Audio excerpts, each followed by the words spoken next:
Oh, we are live. Happy Smart Love Sundays. Now, I know I told you all to be on at 8, but that's because I know, how sometimes we are, a little bit behind schedule. So really our start time is 8:30, but we just needed extra time to, get everything together. So those of you that are here, ready to go, welcome. Happy Sunday.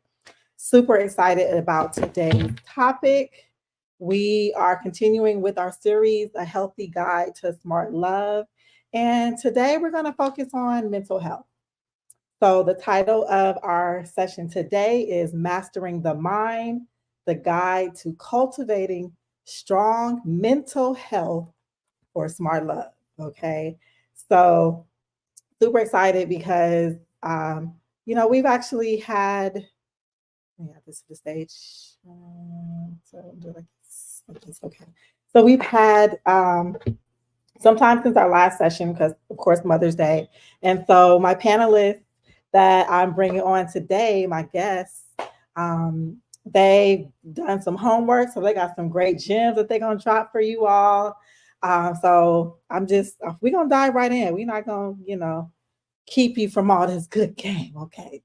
So let me go ahead and add everyone to the stage. Let me change our. Let me run this for a second. Okay, hey Nikita. Hey, great afternoon. How are you?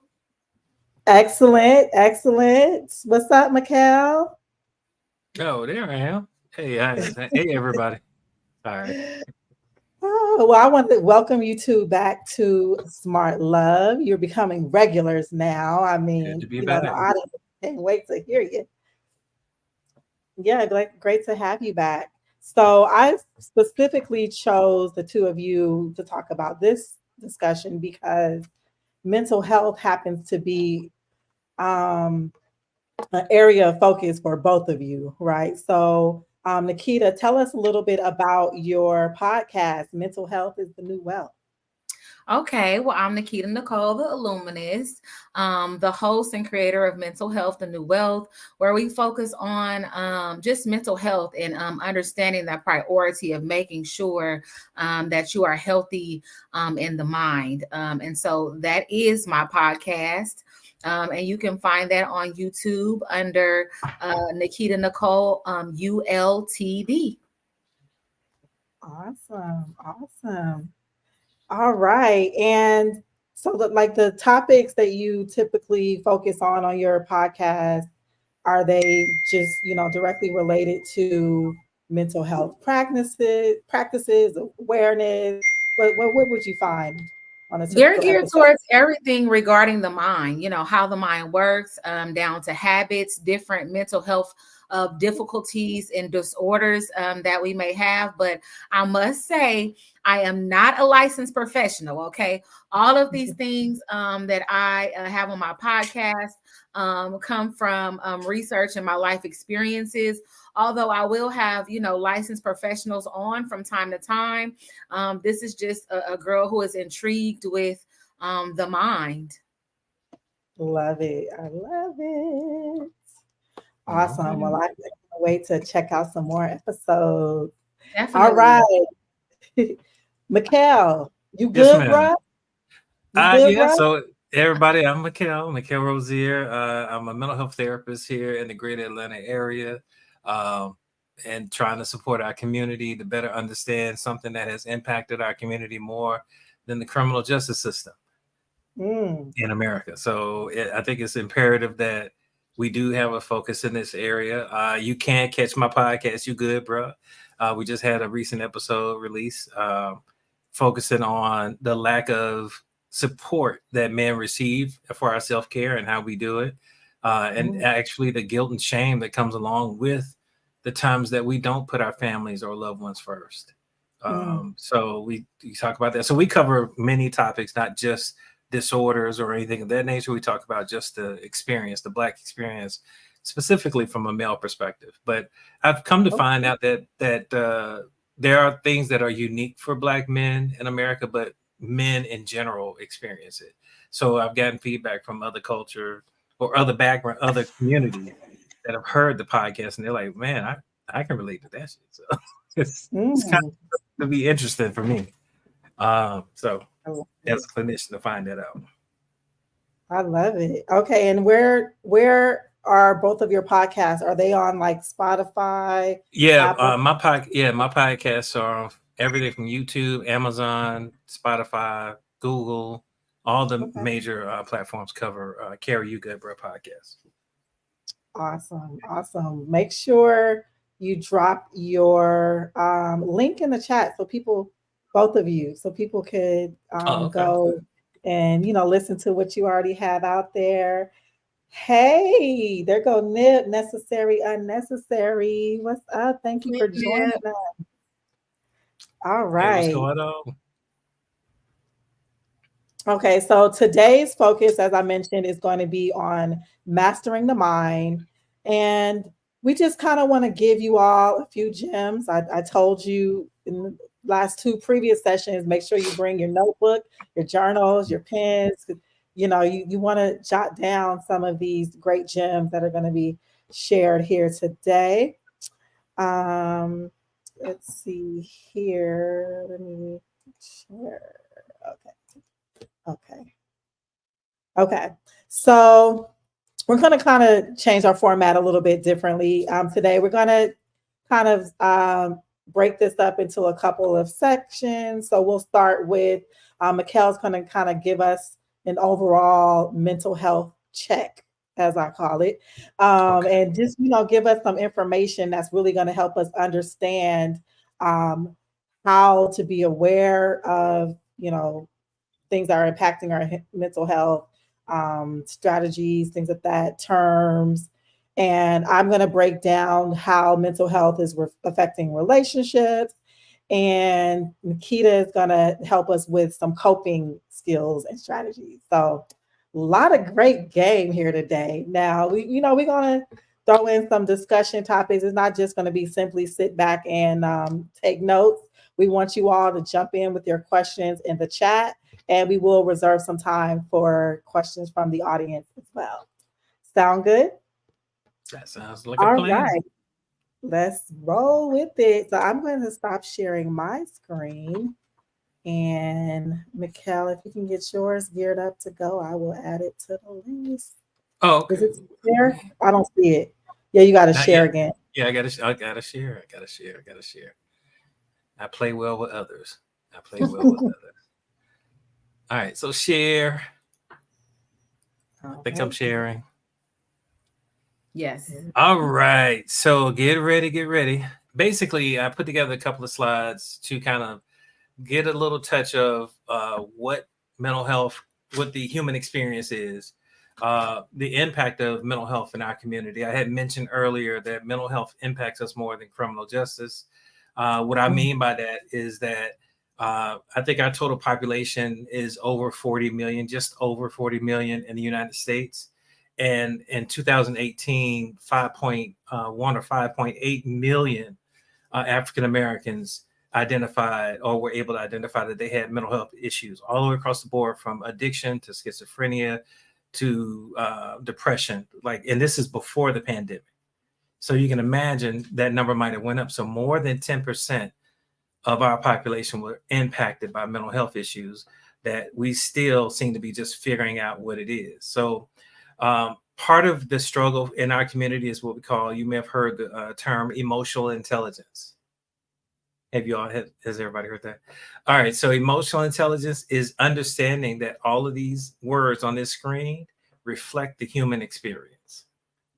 And whether or not you can identify with some of this stuff is really going to tell whether or not you are aware of this experience. So in the middle, basic feelings: sad, mad, scared, peaceful, powerful, joyful. Anybody can understand that. But when you start going out into tier two, you may say, oh, well, I understand that. I can get with that. But when you get to tier three, do you know what it feels to be remorseful, apathetic, responsive, discerning? Do you know how to express those things? Some people do mm, not. But when we do learn it, we are able to communicate better and therefore have better relationships, to bring it full circle back to what we're doing here, right?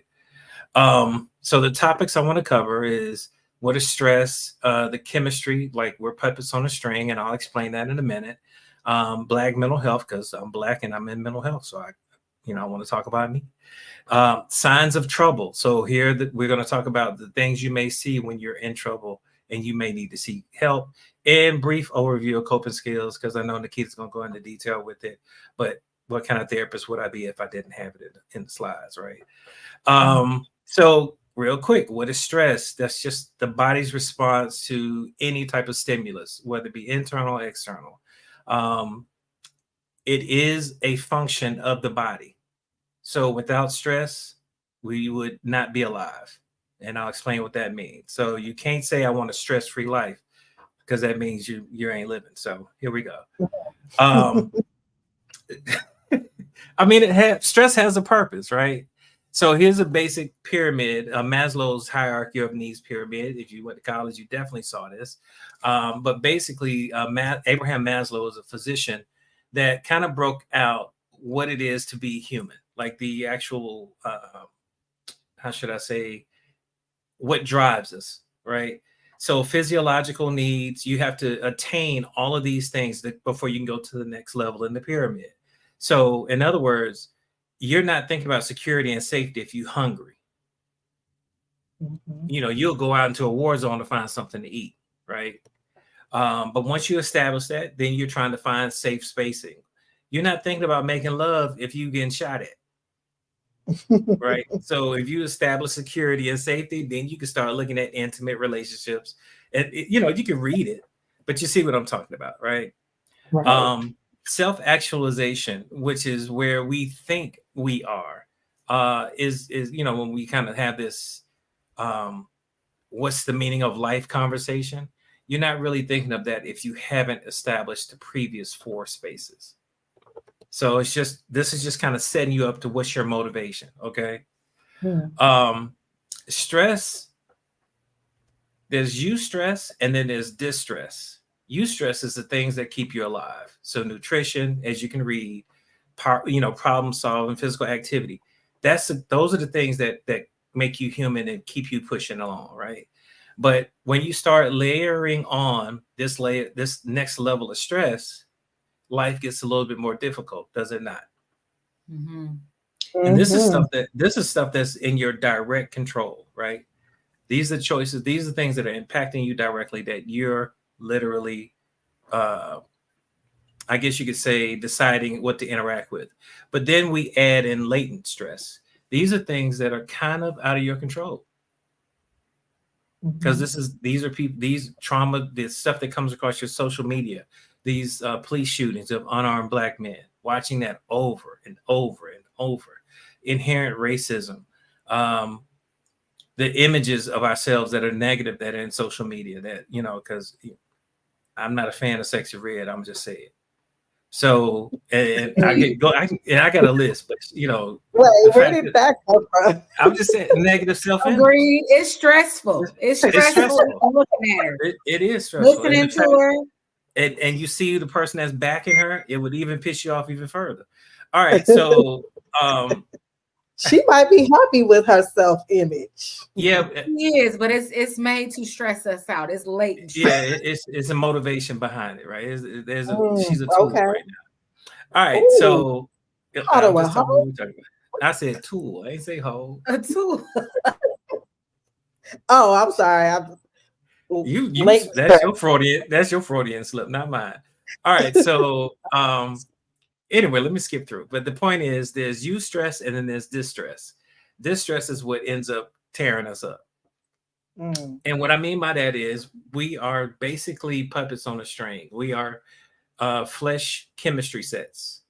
And inside we have chemicals that drive our total experience. And I'm going to sit here for a second so that the viewers can kind of read through it so that they can better understand what is going on chemically inside of them and what it's driving. Any questions from either one of you while I'm on here? No, but you're going to break this down, right? I'm learning right now. I'm getting a free therapy. Well, so neurotransmitters or hormones are what kind of set how you see the world. So, for example, say your boyfriend or your girlfriend just made you upset, right? Chances are you're going to have an influx of epinephrine or adrenaline, and it changes your focus. It is in charge of whether you panic. It is in charge of your excitability. So when you like, look here, motherfucker, like you really are full blown adrenaline pumping in you, Mm-hmm. right? If I took all the adrenaline out of you, you wouldn't be able to act that way. It's a purpose for it. Adrenaline is tied to our amygdala, which is tied to our self-preservation, their fight, flight, or freeze mechanism. So Mm-hmm. adrenaline prepares you to fight, flight, or freeze. Your muscles actually get harder when you have adrenaline and cortisol pumped into them, and those are the two chemicals that are there. If you didn't have the two chemicals, you wouldn't be able to have that reaction. The love chemical is oxytocin. That's sex, and when you first have the baby and you hold the baby, everybody gets a huge dose of oxytocin when they hold the baby. The baby gets a huge dose of oxytocin. Oxytocin is specifically for connection and empathy. That's why if you don't hold your baby for the first 2 years of their life, you'll develop a detached sociopath. Mm. I got a quick question. So isn't oxytocin like, is it like stronger in women or something like that? I've heard that, like for So instance, yeah, an example would be yeah, like oxytocin, yeah, oxytocin in women it would naturally be higher because you nurse the children. So that means okay. you constantly have this pump, and that's why you guys are more empathetic than most men. Okay. It's just y'all naturally have this chemical higher. It's one reason why men like sex more than women, because it's a great chemical to have, and we only get it when we lay down with you for the most part, right? It's like, Mm. unfortunately, for us to get the dose of oxytocin that we like, it is by sex. It just is. So when we don't have that, we lack empathy, we lack connection. So we need sex for connection. Okay. Got any questions? Okay, so dopamine and serotonin really do drive. How can I say this? Everything else in life. So when you talk about mental health issues, it typically is tied to one of, if not both of these chemicals, and you'll see that Mm. here on the next slide. So I call it the chemistry of life. So when you look at these mental health disorders here, like schizophrenia, is a large amount of dopamine, Mm. right? Than what you normally need. But if you look down here at depression, low dopamine, low serotonin. Mm. Love, everything seems to be balanced, high serotonin, high dopamine, and high oxytocin. Fight or flight, remember I talked about that on the previous slide, Mm-hmm. at norepinephrine and epinephrine. You're going to have high Mm. amounts. Happiness is serotonin. Now, what makes serotonin about happiness? 90% of serotonin, notice is for mood, emotions, appetite, and digestion. 90% of this hormone is in your gut, not in your brain. Mm. Mm. So it is literally regulating your brain from your gut, meaning what you eat impacts how you feel. How about that, Mm. Nikita? All right. Yeah. So, Mm. I got a question. okay. So when you get prescribed medication, let's just say like for depression or anxiety, is it basically um supplementing one of those missing So it's chemicals not, or yeah, something? it's not supplement. It's not a supplement. What happens, Oh, and this may be getting a little bit deeper than I wanted, okay. I didn't have that in the slide, but I'm glad you asked. Oh, All right. So in your brain, the synapse, the space between the synapse releases these chemicals. This is a messenger, okay? And what happens is that serotonin fires into between the synapse, and it's like, oh, you're satisfied, and then I'll reuptake the serotonin, and it could either be metabolized into your system or stored. what the medication or psychotropic is doing, it is keeping your synapse from reuptaking the serotonin, so it sits out there longer. So you can just like, if say you fire happiness, it fires into the synapse and then it's supposed to get pulled back up, right? Well, it stays there. And if it stays there, the next time it fires, it's now increased. Now you got more serotonin out there than you normally would have, but it's maintaining your mood. And it's just the reuptake inhibitor is keeping the chemical in the area sending happiness signals. So that's how it reverses the depression. I'm trying to break it down That's in deep. layman's term, but that's Okay. what the medications are doing. All right. Gotcha. So like I said, we're puppets on a string, and if you can alter the chemicals, then you alter how you see life. Make sense? Am I losing anybody? Everybody's on? Oh yeah, that's mind blowing. Yeah. Okay. So I said it earlier, this is kind of a breakout of that 5 or so million people that were suffering 5.9 million that were suffering in 2018. If we're at 41 million total population, this is more than 10%. This is closer to like 13% of our population is suffering from some level of mental health or substance abuse disorder. I think the population of people that are incarcerated is 0.01%. But everybody want to talk about crime, though. Nobody's talking about mental health issues. Whose dog is that? Ladonis. I know, I'm messing with her. All right, so It helps her serotonin. it helps the serotonin. Yeah, I bet.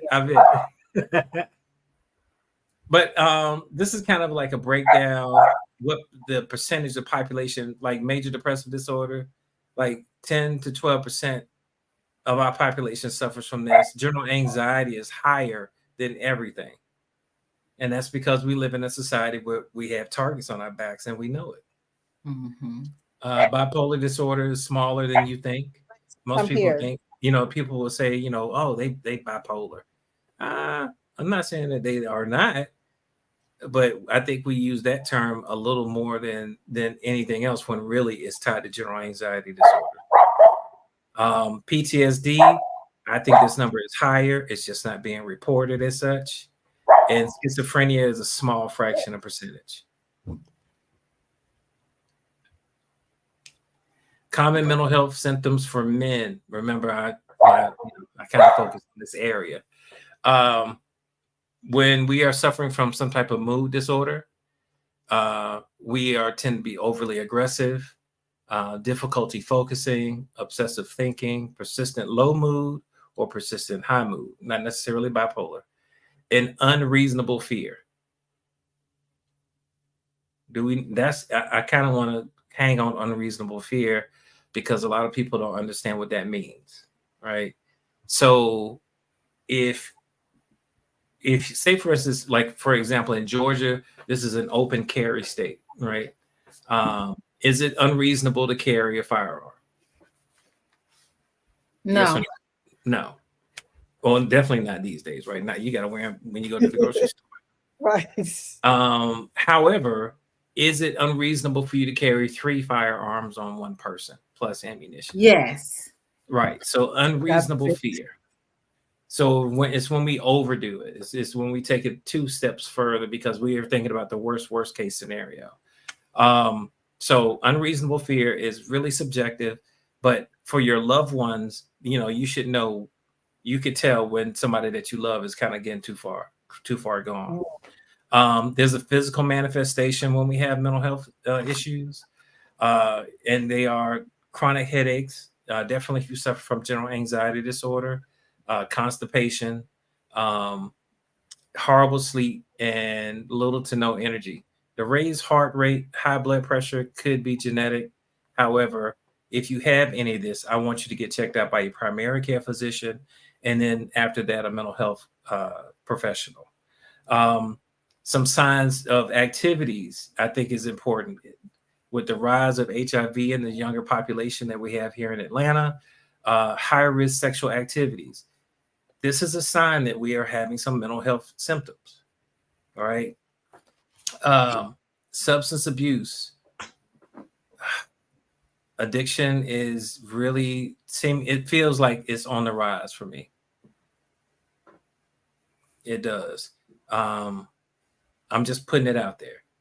So please get evaluated. If you drink more than once a week and I mean, it's like heavy drinking, or you feel like you can't have a good time without a drink or a smoke, please get evaluated. It could be an issue. Okay. Wait, So you said more uh, than once a week? yeah, like if you're drinking 3 to 4 drinks more than once a week, like what are you trying to escape? Because alcohol and drugs is just an escape. If you can't laugh without drinking and smoking, you need to talk to somebody. Mm, I'm just saying it like that. okay. I mean, some Like, people use it as, a way to unwind, but I mm-mm. but I understand like 3 or 4 days does seem a bit Well, excessive. let me just say this: unwinding, meaning you're using a coping skill. Mm-hmm. And the Okay. thing about coping skills work for you until they don't. If it Mm, takes more away from you than it gives you, then it's a problem. okay. So if I'm drinking, as a father, what am I missing? Mm, I'm present but absent with my children. I'm present but absent with my wife. They don't feel like I'm here for them. Therefore, they may develop resentment for me. They may not be responsible for me. They may not respect me. I may end mm, up missing work because of hangover. I may end up having high blood pressure because my arteries are getting hardened by how much but I still drink, even though these things are happening. That's addiction. Mm-hmm. yeah.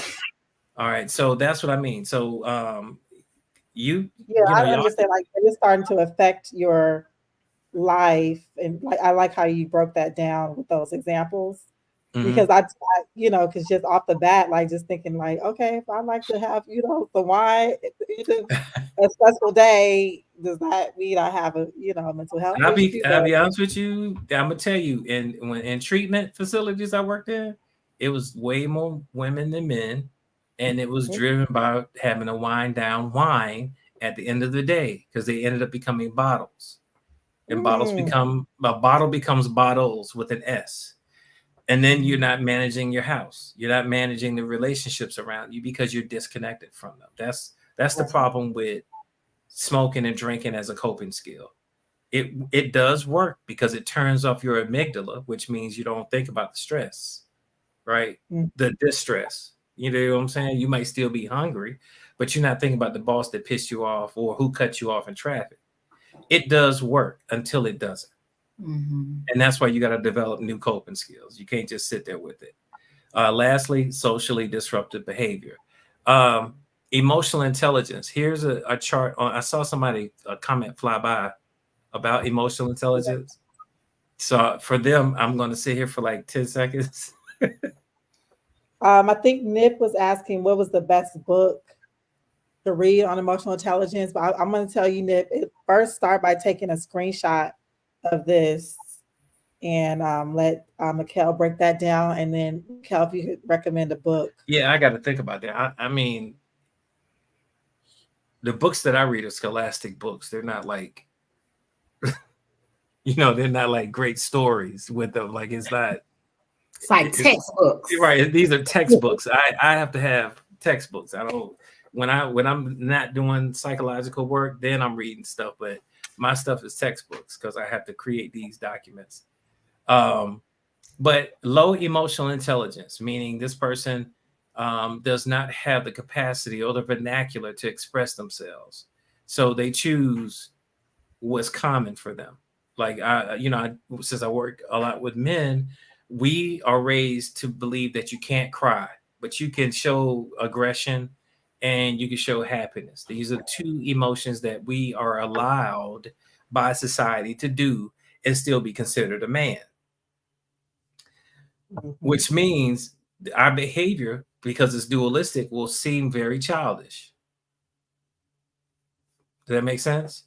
So aggressive, bossy, confrontational, poor listener, selfish, always got a smart mouth.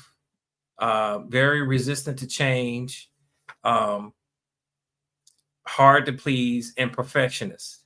These are all attributes of someone with low emotional intelligence. Mm. I'm gonna let that sizzle in your spirit for a little bit. It also sounds like a And it's narcissist. sizzling. Is that Well, a, let's be no, but mental illness? so narcissistic personality disorder is not narcissism is in everybody. Without it, we wouldn't even have this podcast. Narcissism is basically your driving towards your passion, things you want to be good at. You want to be the best at what you do. That's what narcissism is in your personality.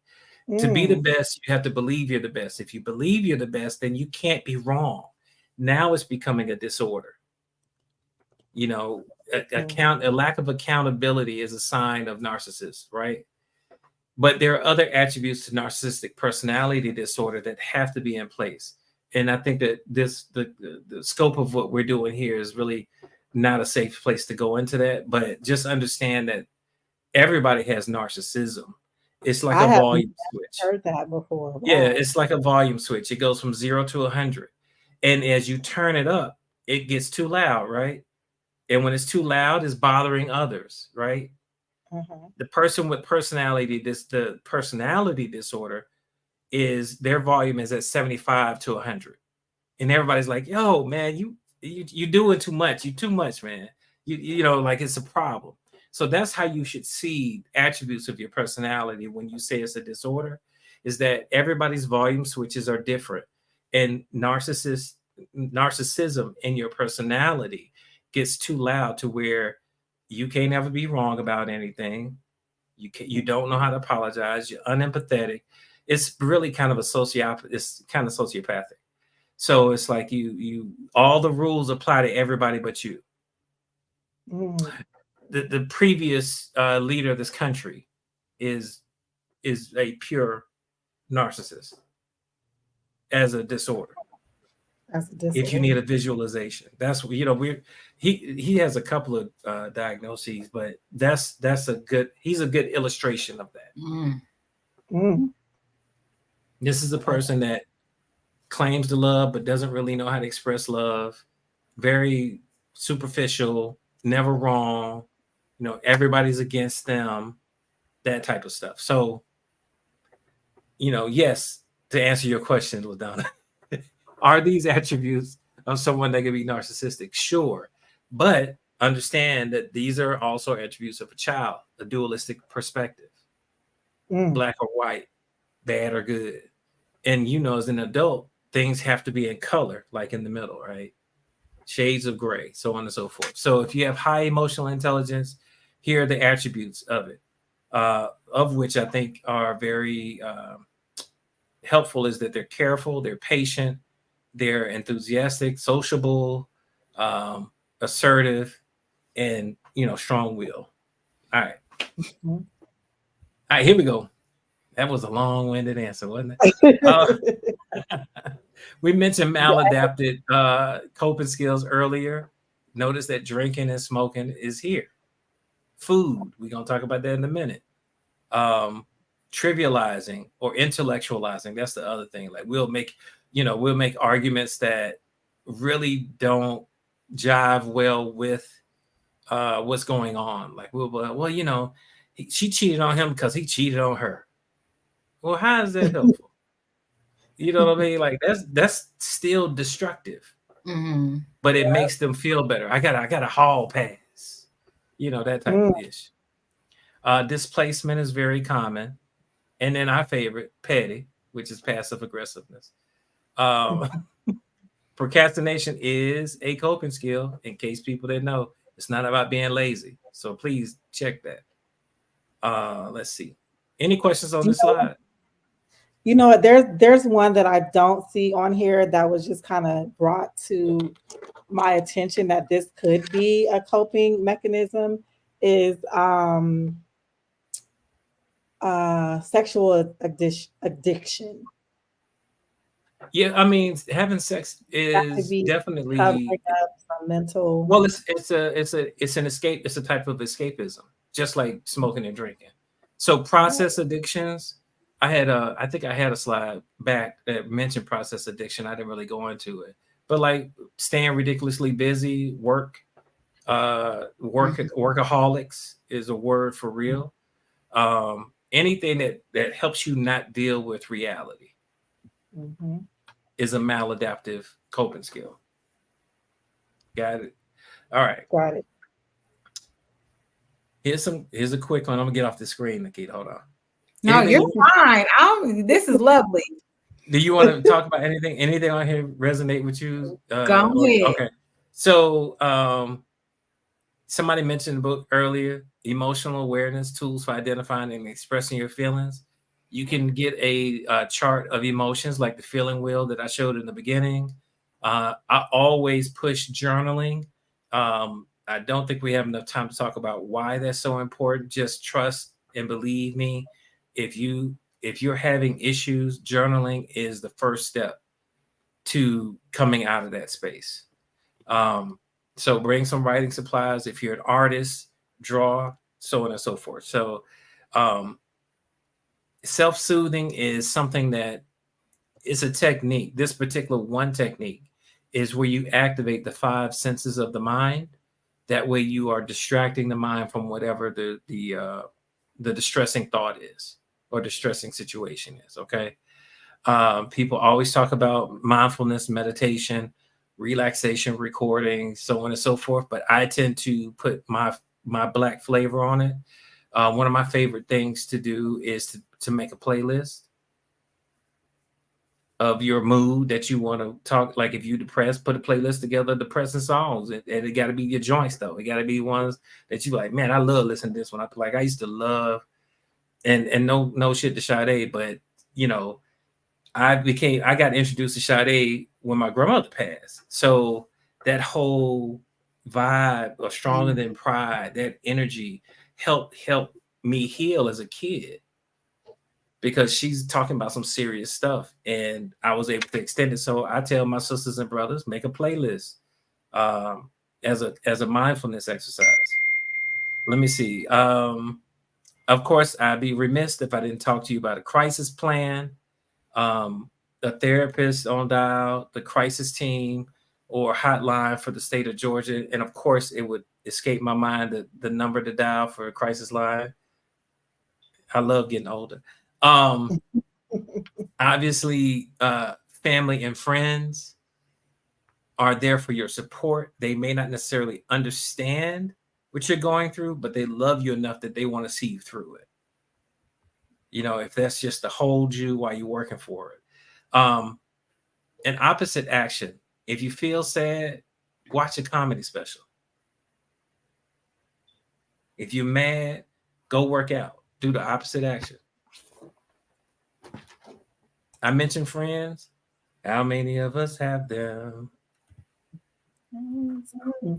Mm-hmm. So, what do you? Somebody tell me that just saw this. What is the purpose of acquaintances? Why are they so important? Why are acquaintances important? Mm-hmm. Because there are people Uh, that you meet when you pass, in your day, every day. And just keep that camaraderie up and keeps you kind of alive. They're not somebody that's particularly very close to you, but there's somebody that you, um, I guess I would say, get to practice with, so to speak. Get to practice what exactly? Go ahead. You on the right path. Your relationships, your how you interact, just your communication and your peopling skills in general. And what type of communication? You almost there? Do you do, Social, do you cuss at them? sometime. Mm-mm. I ain't talking about somebody in the traffic. Oh What you cussing at acquaintances for? Oh my god! no, like people that okay, like so just people in passing. No, you don't cuss at them. That's an acquaintance. This is somebody like if you stay in an apartment complex, you recognize their face. You may not know their name, but it's like, Right, but if you're like, hey there's y'all, no right. emotional it's a connection hot. with It is literally. I recognize you, and I'm gonna be friendly. Mm-hmm. them. That's a good feeling. That's an oxytocin feeling.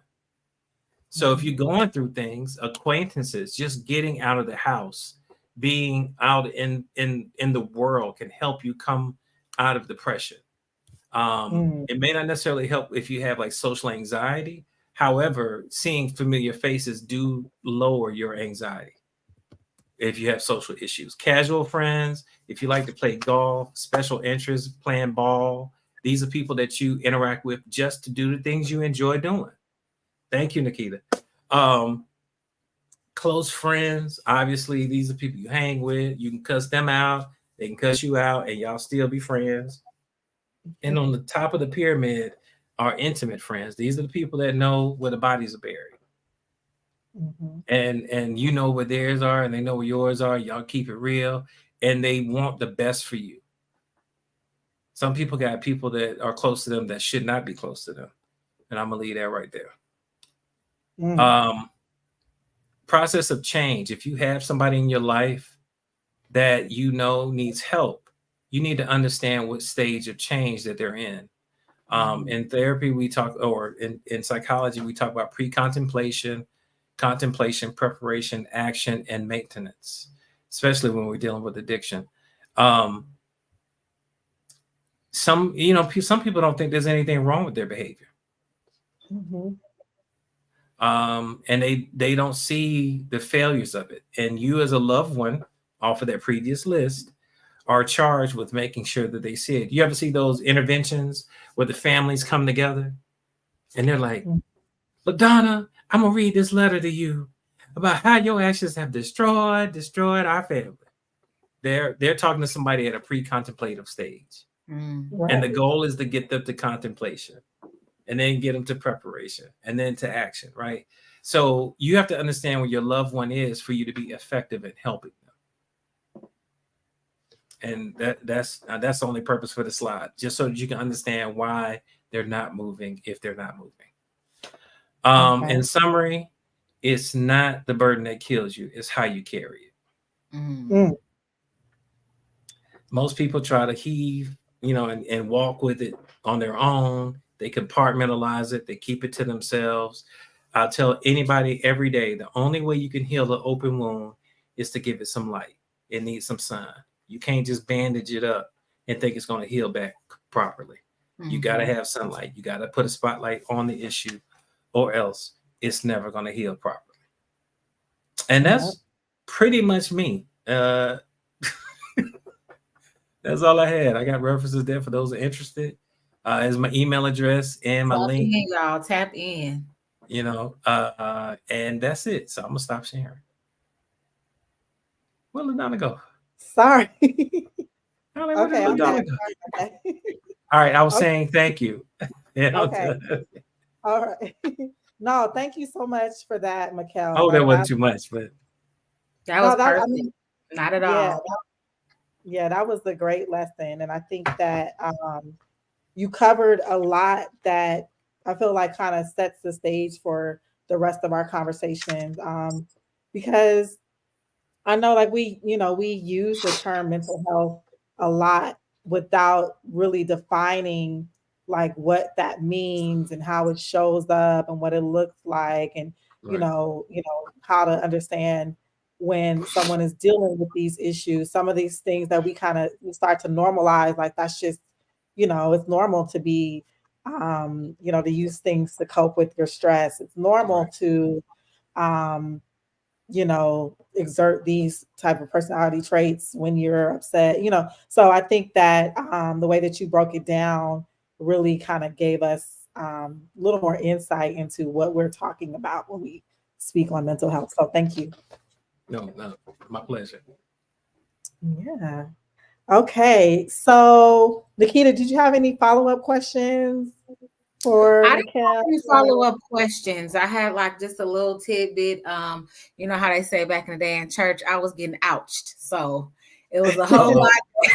I was looking in, I was like, "Ooh, that's my house right there." Like, I what I'm mean, saying? if there's, So, I'm gonna tell you something. If there's any consolation, I don't know many mental health professionals that didn't have issues. For mhm. me, mine was general anxiety disorder and anger. So I had like anger issues, and I didn't realize it, Mm-hmm. and my narcissism at that time was, I erred on the side of doing the right thing. And what's wrong with y'all? How come y'all ain't doing right? This, that, and the third. Like I always had the sermon for you, but I wasn't taking ownership of how I may be affecting others. And I was hurting a lot of feelings, and I ain't have no remorseful feelings about it. Now that's narcissistic. That is Mm, narcissism in a classic case. But the reality is that as you figure out who you are and you develop who you remember the stat that I showed you that said like 40%, 31% of our population suffers from anxiety disorder. Mm-hmm. If you're anxious, you are not in a state of learning. Mm-hmm. Go right. back to that pyramid. You are stuck there. So Yeah. most of us don't even know who the hell we are. Mm, So we develop these coping skills to kind of manage the stress that we get, because I don't know what is the proper response for somebody saying something slick to me. Should I just walk away, or do I need to do something else here? Or you know what I mean? Like we haven't spent time as adults, as children, learning who we really are. What are our true value systems? We live by rules and regulations of the system that we then create. And we are magical people, so we're able to survive and thrive in it to some degree. But you know I don't think this is how we were intended to be living. Correct. right. Yeah. Yep. Okay. And so that kind of brings me into this topic of discussion, kind of bringing it back to relationships, Mm-hmm. healthy relationships. So let me just share. Okay. So when it comes to, oh, this is small. Hold on, my glasses on. Excuse me. Oh, no. Okay. So when it comes to mastering our mind, we have to be aware of the fact that our mental state will influence how we connect with others. By understanding and managing our thoughts and our emotions, using that emotional intelligence that Mikkel, kind of broke down for us, can help us to create deeper, more fulfilling relationships. So, the goal of today was really to kind of uncover some of these key mental mastery strategies, to better understand mental health issues and how it shows up in our relationships, and how us actually tackling some of these issues and finding better ways to cope and manage them will help enhance our relationships. Here's a quote from William James: "The greatest weapon against stress is our ability to choose one thought over another." Mm. Let that sink in. Our ability to choose one thought over another. The glass is half empty versus half full. I'm gonna go off versus I'm going to Oh no, I'm going off. No, I'm versus saying. then I go off. Nothing. All right. Some of the impacts, these are just some statistics that I pulled up. Some of the impact that mental health has on relationships. Of course, it attributes to the higher divorce rates. Nearly 50% of marriages where one partner has a bipolar disorder can end in divorce, just for example. Um, it can cause breakdowns in relationships. About 60% of people with severe mental illness report that their condition negatively impacts their relationships. There's no, surprise there. It can cause, strain in relationship. It could lead to, misunderstanding, not being able to communicate, just all of these things would be, negative impacts on a relationship due to mental health issues that go unchecked. Couples with mental health conditions report they have lower relationship satisfaction. Oops. And it, it may not even be due to anything that their partner is doing. It's just that, these mental health issues that they are facing negatively impacts how they feel about their relationships. Um, their partners can also experience significant stress due to the mental illness. And it just caused significant dissatisfaction on both sides, which of course causes discourse in relationships. um the effects that the quality of a relationship can be affected by mental health, because it kind of affects our ability to cultivate strong supportive relationships.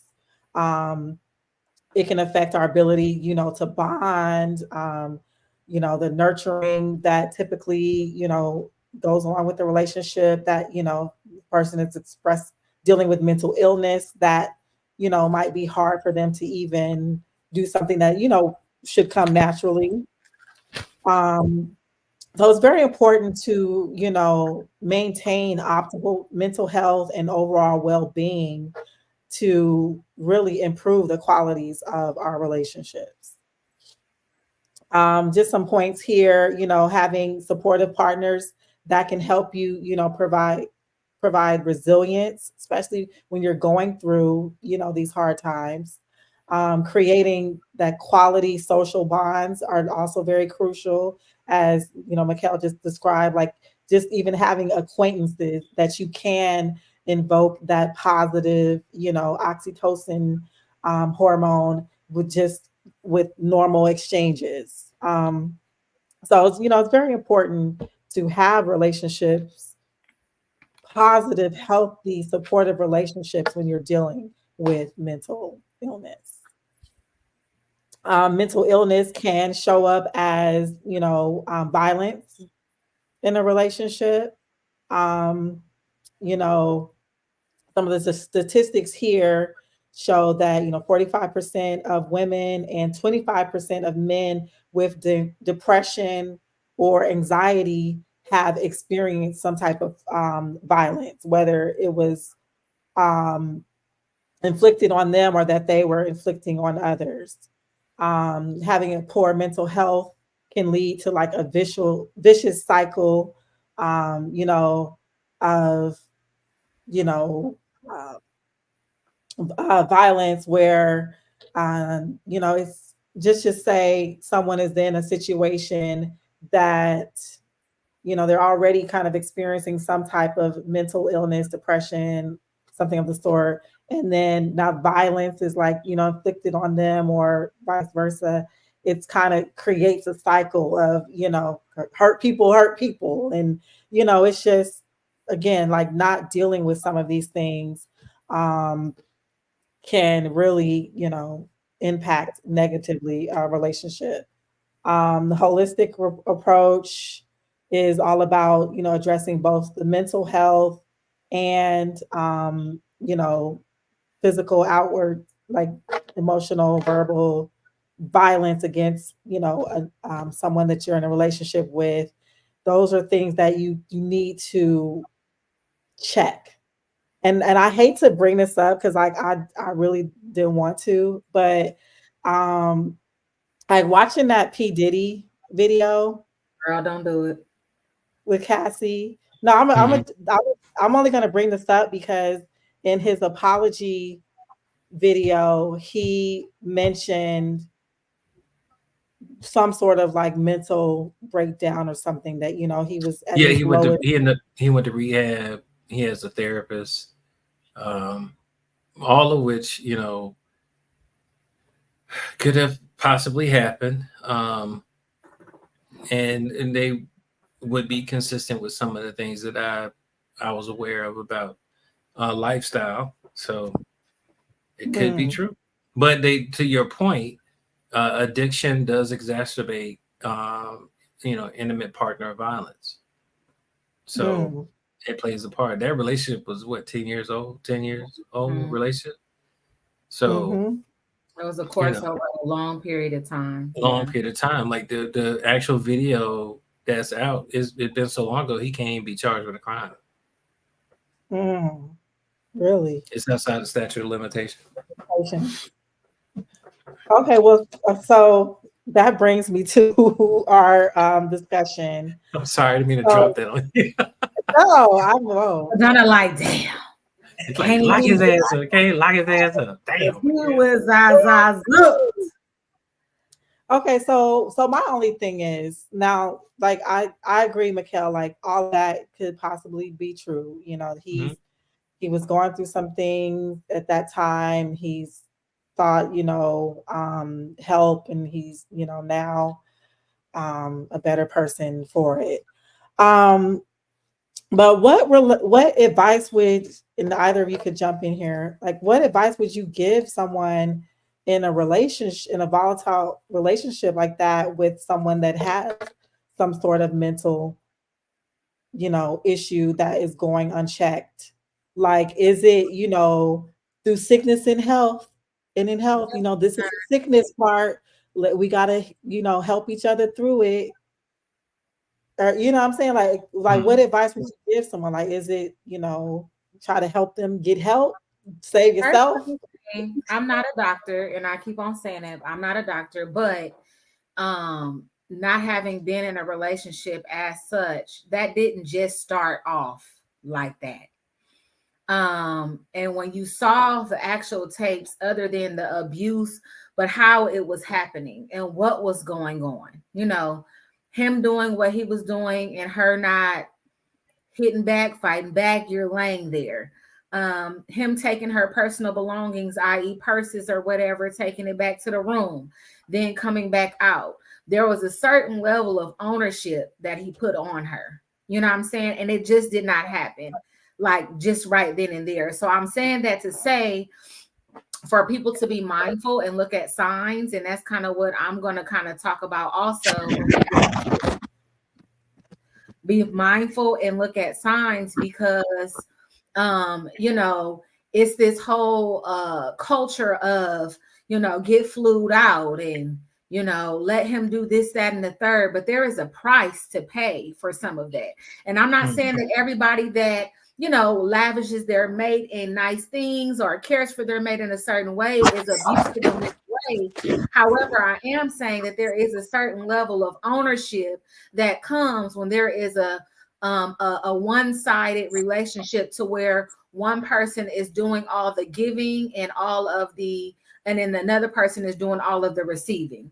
It creates an environment to where now you are no longer my partner, but you are my property. So I can do what to you I can do when I want to do, and as you've seen there, and I'm not saying this is their exact thing, but even other than just watching the scenario, I was watching how it happened, her response to that, his responses to that.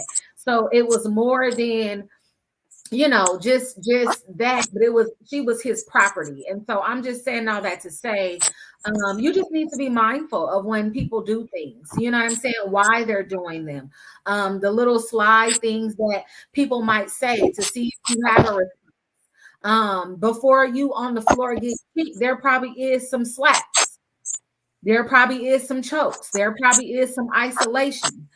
What is that? Okay, so I'm just saying all that to say that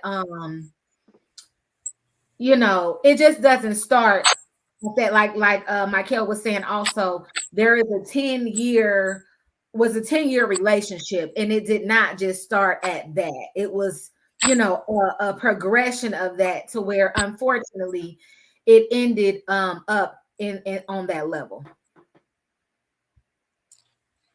Yeah, but what do you think? So, like, this whole um not excuse, or but like his reason thing, like, and I hate when people, because I can't. Apology, but to that level, you can't say, of course, and no shade to the man, you feel me? But of course, you get on there and be like, I had some issues. That was clear. That we understand that you had some issues, but that still does not mean that you can put your hands. That means go to the gym. That means get into kickboxing. That means get into NFC fighting or something else. That does not mean beat your girl to that extent. You know what I'm saying? So of Well, course, in his defense, he's gonna say, brother was Blame it tripping. on I didn't mental see health. the apology, but I had some issues, and that's clear. We understand that you got some issues, but there's ways that you can choose, like you said, being a choice. There's ways that you can choose to go about your anger and things of that nature. And then also, if you're abusing drugs and things like that, it's harder too for you to uh hold some of those things back too. So it's so many layers. But of course, bro gonna go on there and be like, oh, I was going through it. Yeah, we know. We well, Yeah, I know. mean, like it's can like I a say cop this? out. Yeah, go I'm gonna ahead. say this. It's that's what I was afraid of. It's like it's not. We have to recognize that mental health is more than just one thing. It's more than just people in crisis. Mm-hmm. Mental health. If you go back to if you think about the slide where I have the chemicals out there, right? And if you have one of, and that's just a few chemicals. I think there are probably. Don't give me the line. I think it's more than 40 some odd chemicals that are in our hormone or neurotransmitter, like or a mix thereof. I got to go back and check. But the point is that slide that I showed were just the ones that are based off of depression and Mhm. anxiety. Um, to to have a personality disorder is a little bit more than just a chemical issue. It is your brain is wired a certain way, right? A serial killer is not missing. It's not just missing oxytocin. I mean, they are, but they're not. You know what I mean? Just missing that, yeah. It's more to it than that. So when we talk about someone that is willing to, strike someone, a woman that he says he's loved, I mean, I've heard of him striking other women, all the way up to his mother, which I don't know is true. So it's alleged. I didn't hear that one. Um, so yeah, I don't know if y'all familiar with Gene Deal, but Gene used to be his primary security guard till he wasn't. And he's been talking about this stuff for years before any of this came out. Um, but the point is that when we're talking about disorders that are personality, there's more to it. Yeah, he probably did go to rehab.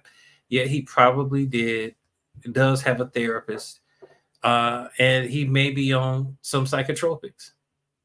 Hence the rebranding of being called love. Like he may be trying to take a different path than the one he had previously. Um, but at the same time, personality disorders are not curable. Mm. They're just it's with you forever. So it's not giving an excuse for him to say he has a mental health issue. It really is uh, a fact of life, if you will. It's just like if someone told you you had cancer, stage 4, it's gonna be with you for the rest of your life. It's not curable.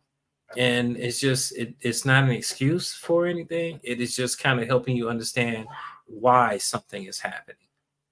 Would you ever be safe with him as your intimate partner? Probably not. But that's why he has money. Some women are willing to participate, and some men, if that was the case, because there's a bunch of alleged stuff out there for that too. At the end of the day, there's always somebody that has a price. That's the sad part. Yeah. So going back to my question, if you do recognize that there are some, personality disorders that are being shown, with your partner, Mhm. like They are when you treatable. They're not curable.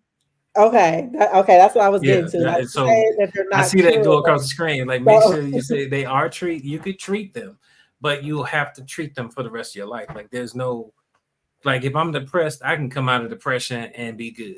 You know what I'm saying? I'm in major depressive disorder, right? Mhm, I can't come out of being a sociopath.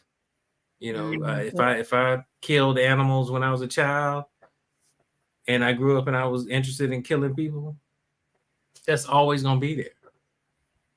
Do I have the way to manage it? Sure. I could take medication. I have a therapist.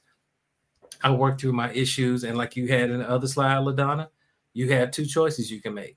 The one that you initially felt like doing, and the one you said, you know what, I don't think so. Do the opposite action. So that's what I mean. Like when I say it's not curable, I'm saying personality disorders are a lifelong. It's like type 1 diabetes. Mhm. It's with you. It's yours. So don't act like it's not. Yeah. And that's what brother love is. Brother love has to own his ish and manage it that way. Whew, so powerful. So, okay, so did you actually give like what your advice would be for uh, a Cassie in that situation? The Who best thing she did the best thing. She got out. she got out. Yeah, she's not a professional to deal. Who has the skill set? Who is trained to deal with somebody with that type of disorder? I really feel sad, or I feel something for families that deal with that had no exposure to schizophrenia, but then they get exposed to it. Like that's Mm, shocking to most people. You don't understand why your loved one is acting this way, or why they act that way sometimes, but not all the time. Like you don't understand the nuances of it. That's a skill you have to develop. That it's almost like when put it this way. How some families they have somebody that develops a handicap or disability. Like you learn over time how to mhm. get them cleaned up, how to get them ready to go into the world, how to get them into the wheelchair, or how to get their leg. Like you learn those skill sets, and that's what families must do. Because you're not going to abandon your loved one. So learn the skills on how to deal with that person. Make sure that they're Right. following their checklist. Did you take your medication today? Did you eat? Did you do your meditation? Did you or do it with them? Like be a partner with them. If you're in a love relationship and you know that your loved one needs to work out to help manage their anxiety, baby, you want to go to the gym together? You ready to go walk? You ready to go run? Let's go. I want to talk to you. Let's go for a walk. Get them outside, help them when they are not capable of helping themselves. And that's how you manage mental health issues in a relationship. I love that. That actually, there's a slide that I had here that because I know you mentioned exercise. Mm, That was high on here. So like these are um, activities that can help when it comes to mental health coping skills. mm, And I know Nikita, you're gonna break this down for us. But some of the things that were on the list that were high that stood out to me was like the fact that like exercise is that's a very important activity, self-care that can help manage some of these issues.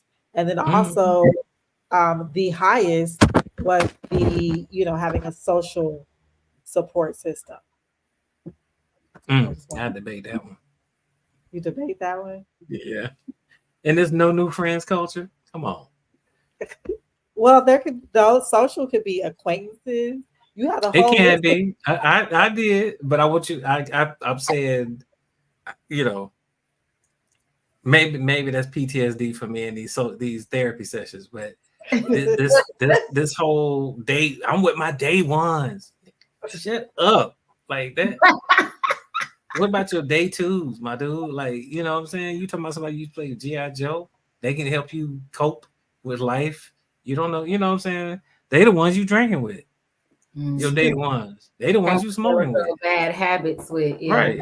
So you need to be locking into them day fours or day fives.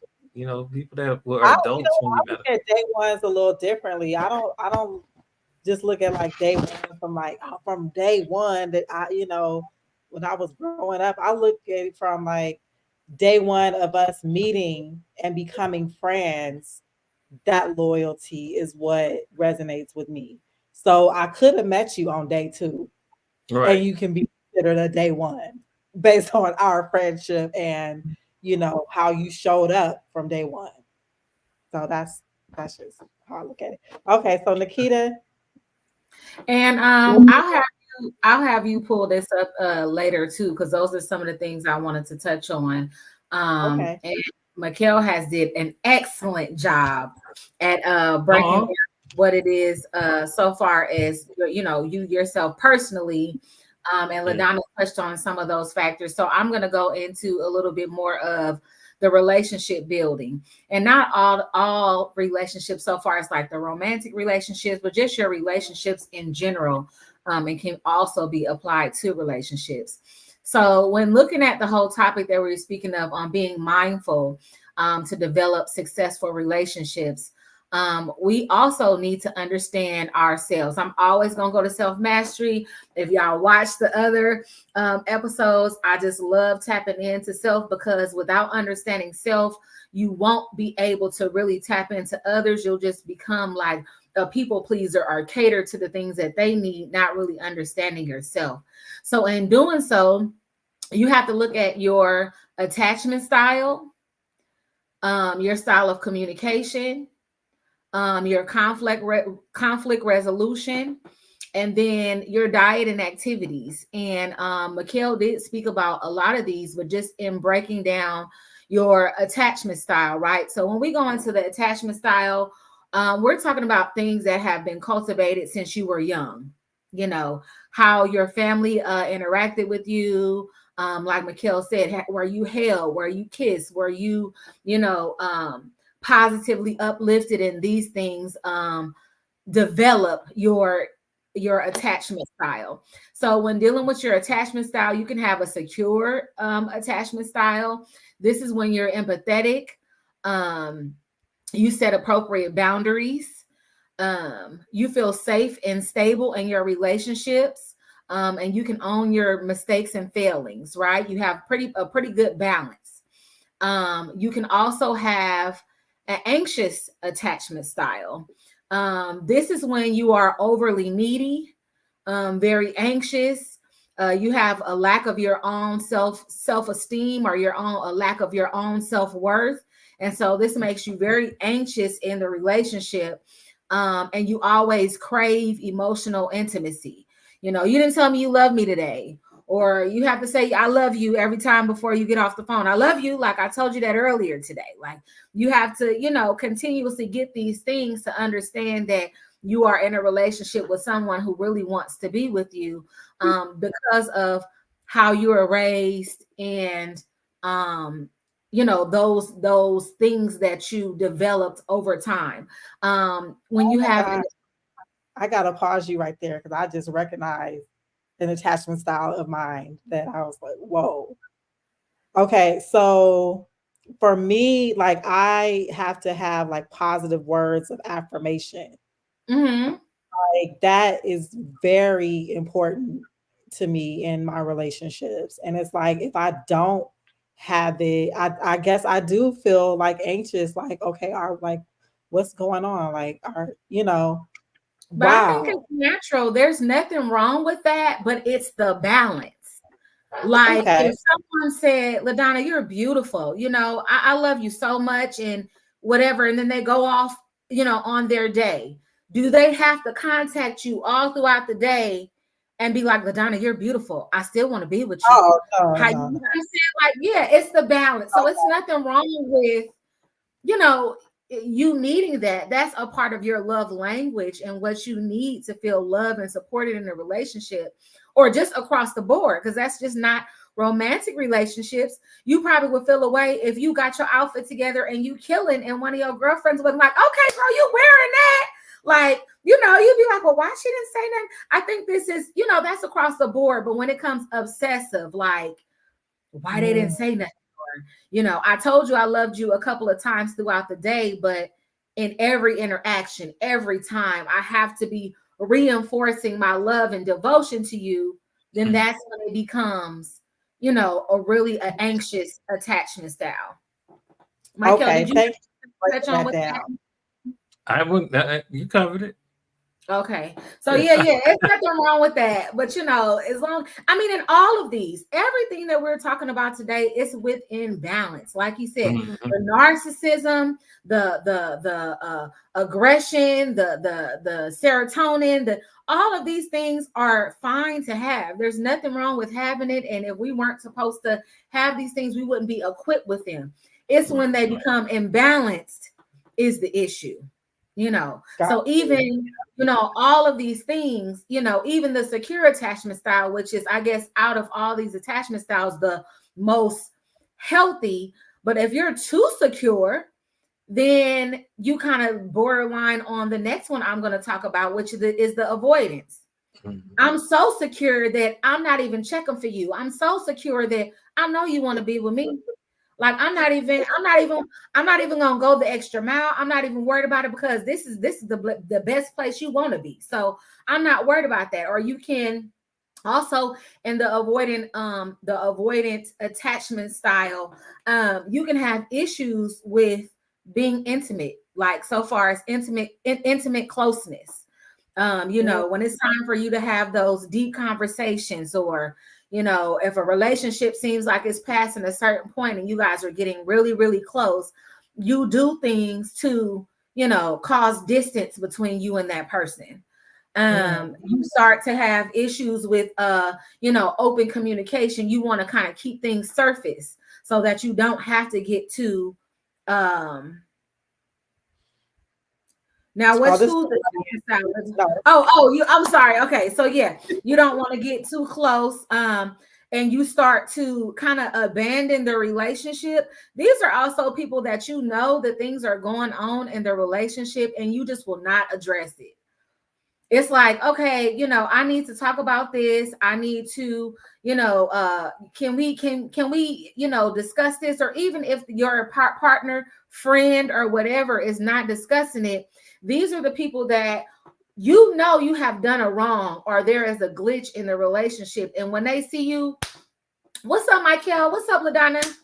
What's going on? Like nothing has ever happened. Like we skimming right over it. Like it never happened. And because they don't want to address it because they have an avoidant attachment style, I'm just going to skim over this and act like it didn't exist. And so with that, in those relationships, a lot of times the people that are with that person or are friends with that person tend to feel neglected, tend to feel overlooked, tend to feel not heard, because you're avoiding the intimacy that we have and having conflictual conversations or deep conversations. These are the people that I might be okay with you telling me some of your business, but when it comes to you expressing your utmost thoughts or intimate thoughts, you can't even cultivate those, nor do you want to talk about them. So I know your business, but you don't know any of mine. Right. And so when you kind of thinking about it, you like, hey, like, why they know all my tea and I don't know none of theirs? I mean, and that's the thing. So, and that is somebody that has a more avoidant attachment style. And then we're going to go into the disorganized or disordered. So these are the ones that, like Mikkel or Mikkel was talking about, have unreasonable fear. These are the ones that are kind of all over the place. These are the ones that, yeah, it's okay because I know you're going to leave me, or it's all right because I know you really don't want to be my friend, or it's okay. These people are the people that, they have a lack of love within themselves. These are people that kind of dealt with some big traumatic issues within their upbringing or things that happen in their lives that really affect them from really even feeling the feeling that they're worthy of even having, sustainable friends or relationship groups. And then sometimes these people also, like the avoidant or anxious, they sabotage relationships because they feel like they are, not worthy of, having them. So those pretty much are those type of attachment styles. Before I move on, did anybody have anything to say regarding those? What was the one after disorganized? It's called disorganized or disoriented. They're kind of like together. Okay, got Mhm, it. mhm. And this is a person that just kind of like it's like kind of like a roller coaster. It's up and down. Like at one moment there'll be one way, and next moment there'll be another, and then it's actually all of these two can be combined. So you don't necessarily have to have just one of these attachment styles.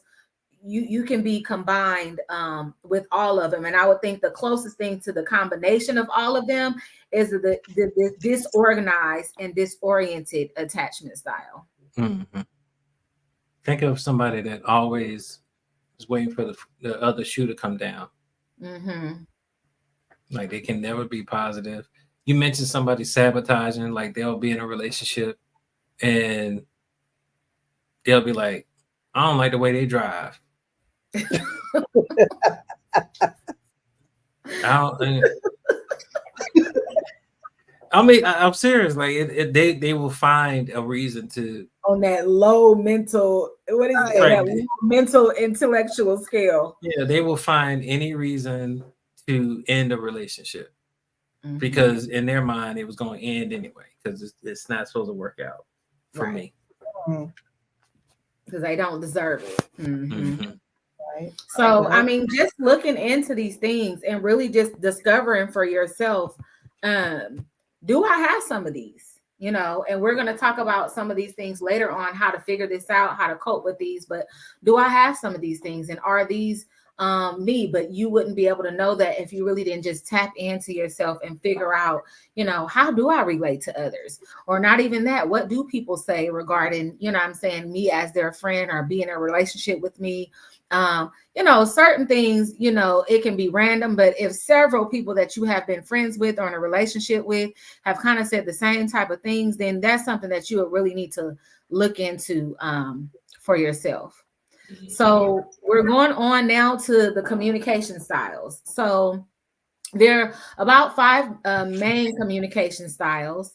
One is the assertive communication style. Okay. This is when you're direct, you're clear, and you're not pushy. Right. So a lot of people that have different communication find this to be offensive because they like to kind of skim over things. Just say, for instance, if you have an avoidant attachment style, you might not like somebody that is assertive because you can't beat around the bush with somebody who is just being straight up and down. It's not a negative thing. This is just the facts are the facts, and I'm just stating the facts, you know. Or when you speak to somebody, this is how you made me feel. No, because you can't tell somebody how you made them feel. You know what I mean? So if you're expressing something with somebody and you're just being straight up and down, just being assertive, I feel like across the board is the best way to communicate. However, you might have issues with being assertive because a lot of people cannot handle that level of honesty and directness. Yeah. The next one we're going to talk about is being passive. The communication style of being passive. If this is a person that's a people pleaser, they're more concerned with others more than what they feel for themselves. And this kind of goes in line with the person that is avoidant to a certain extent because they just don't want to address it. They do not want conflict, even though it might not even be conflict. Just the thought of conflict, they just don't want it. So they're going to agree. What kind of food you like? Whatever kind of food you like. Do you have, you know, favorite? You Bark know, like a dog. these are the people that have pretty much a passive communication style because they don't want to ruffle any feathers. They're more concerned with being liked and not being casted out. So they will allow you to kind of run the conversation, run the relationship, whatever it is that you want to do so that you would stay around. And obviously that is attached with, you know, some upbringing and some of those other attachment styles that we talked about earlier. But that is one of those things that is, you know, that goes in line with a passive communication style. We also have a manipulative communication style. So this is someone who is very calculated.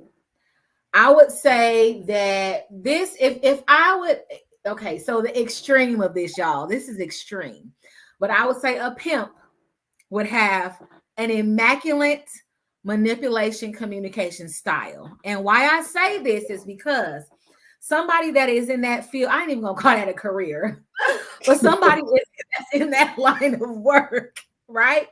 You have to study the people that you're around, right? You have to study them.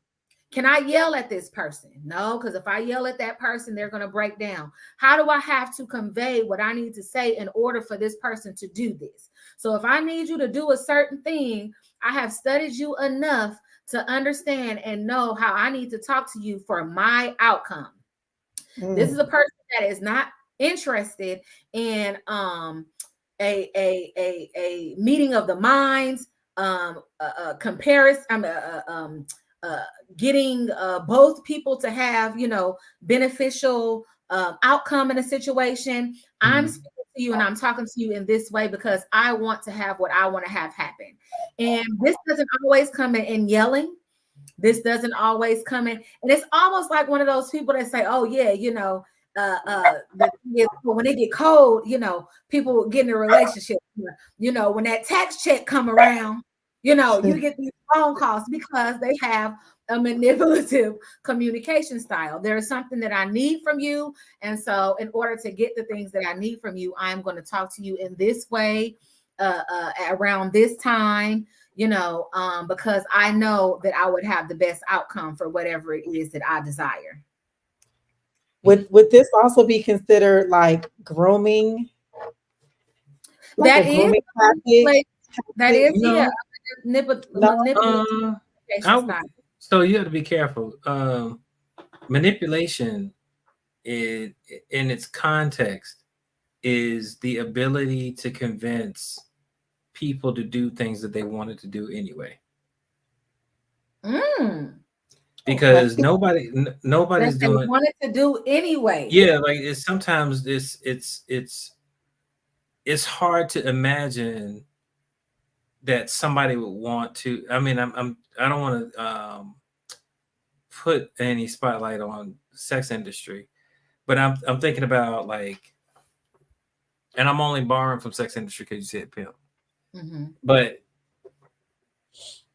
my understanding of that space, that line of work, is something that's out of desperation in some instances, and in other instances, and I'm not talking about like sex trafficking. I'm talking about like if you watch what was that HBO special back in the day? Not Pencil Hold Down, Out on the Bluff, up in the Bronx, New York, or whatever. They used to have this HBO special where they went and talked to these prostitutes, and it was just interesting that they they wanted to be out there, right? But the pimp just made it possible because he offered protection, so to speak. He also helped manage territories between them. And what it is that sometimes people need to blame somebody else for their bad decisions. And I would imagine that in your example, the pimp recognized somebody that wants to make a bad decision and they exploited it.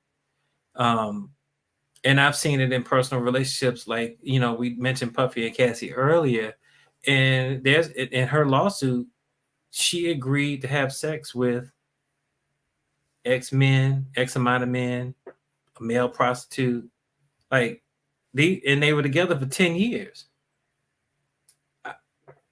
She wasn't always in his presence. She could have ran a long time ago, right? And I'm not blaming the victim of someone that's been beat, but it was like some of what took place couldn't have all been without her complicit participation. And it's kind of, well, and I'm just saying this to say that we have to be mindful that to be manipulated, there has to be a seed that's already growing. I Like, can, yeah. you know what I'm saying? If you call me on some old con scheme, I'm like, first of all, get off my phone. That Right. that's not fertile ground. I'm rocky ground. You can throw whatever seed you want. It's not gonna germinate, bruh. Because that's my mentality. That's how headstrong I am.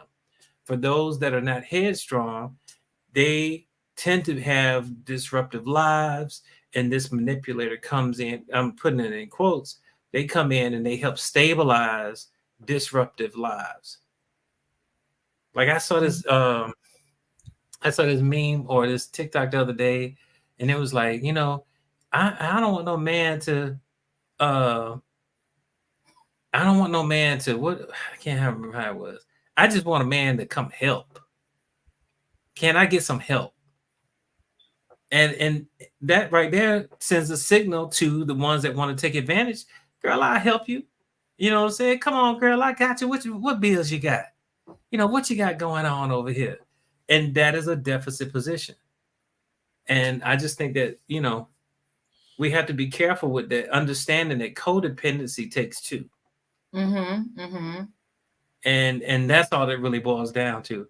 Can it get out of hand? Yes, it did. In the instance of what we saw in that videotape, obviously things had gotten out of hand. But in the beginning, I guess I, the main thing that I was speaking of is being the manipulator or the person who, like you said, you study, you look at this person, you mhm, see where there is a hole. And like you said, there already has to be that seed, yes. But you see where there is a hole and you fill it for your benefit. Yeah, yeah, you being out there, yeah, you kind of already was kind of maybe promiscuous or kind of was thinking about it already.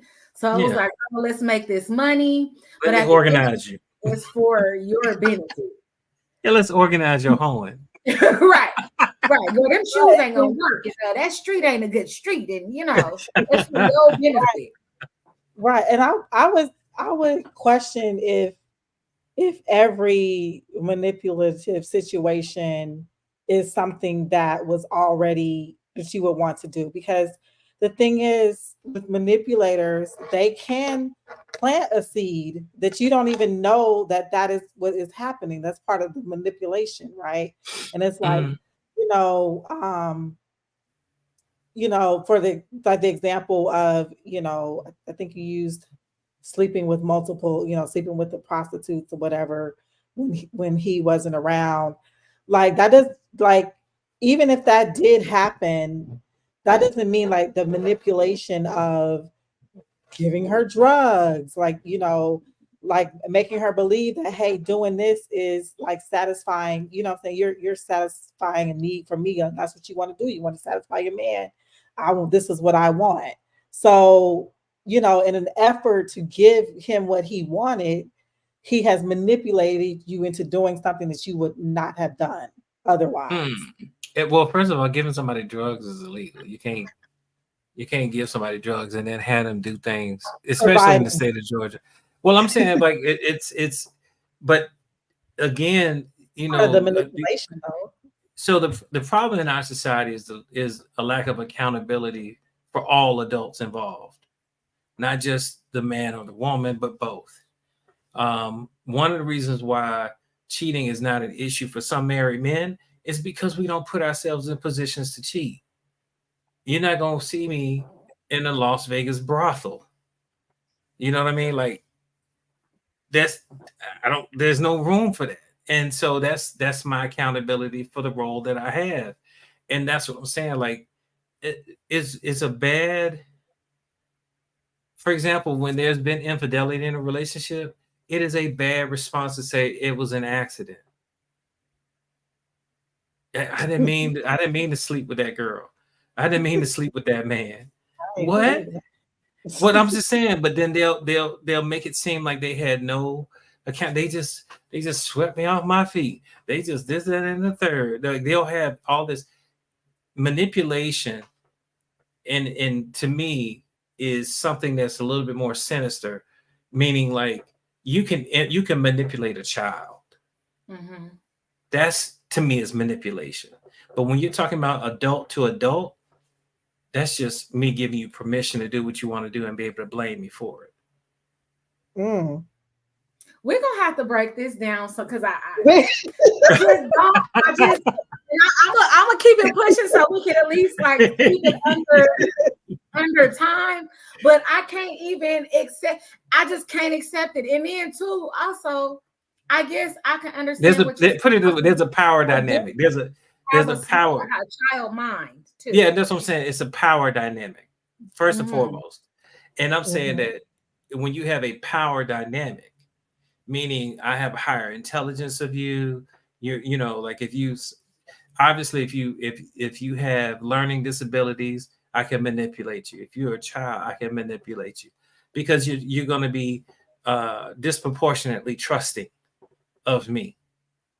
But if we are two adults, it's hard for me to really fathom how much manipulation is really going on when you're benefiting from the relationship. And just because Whoa, things whoa, whoa. turn, hold on, just because things go left and all of a sudden, you know, it's like it's oh, they were manipulated to be in a relationship. That is not true. And I'm not talking about brother love and Cassie. You know, I'm talking about just in general. Like when things go left, that's when you make a right turn and get the fuck out of there. So let me just be clear. Let me make sure that I understand what it is you're saying Go ahead. by scenario. So sis is like, I'm tired. I want someone to help me. Dude sees sis. I can help you, sis. I can come in there. Dude comes in. He love bombing. He paying bills. He doing all of these things. So sis is like, woo, I could finally just relax. I finally got somebody that understands me. Woody, woody, woo. Mm-hmm. But the whole time, dude is like, I am working this for my benefit. Now, the gifts slow down. You can't do the things that you want to do. Now abuse start coming in, Mm-hmm. and now this turns into a terrible relationship. And you're saying that this is not manipulation. This was the responsibility of sis because she invited dude in. Is that what you're saying? It is mutual manipulation. We're gonna have to. Mutual manipulation. Okay. Okay. That's Okay. I know right now. That's a Okay. whole nother Topic. Yes, we're gonna have to put a pin in that and come back to it. Because How you gonna put a pin? No, I ain't gonna put a pin in that. because we trying to. This is about to be another 3 hours. Like No, it's not. It's not. It's not. that So, right there. I could stay on that forever because but it's this like is. that's what people do all the time. Like, But I'm saying like that. So you have to understand that when you look at, if you take a temperature of our society today, and you take and that's or not temperature, but a snapshot.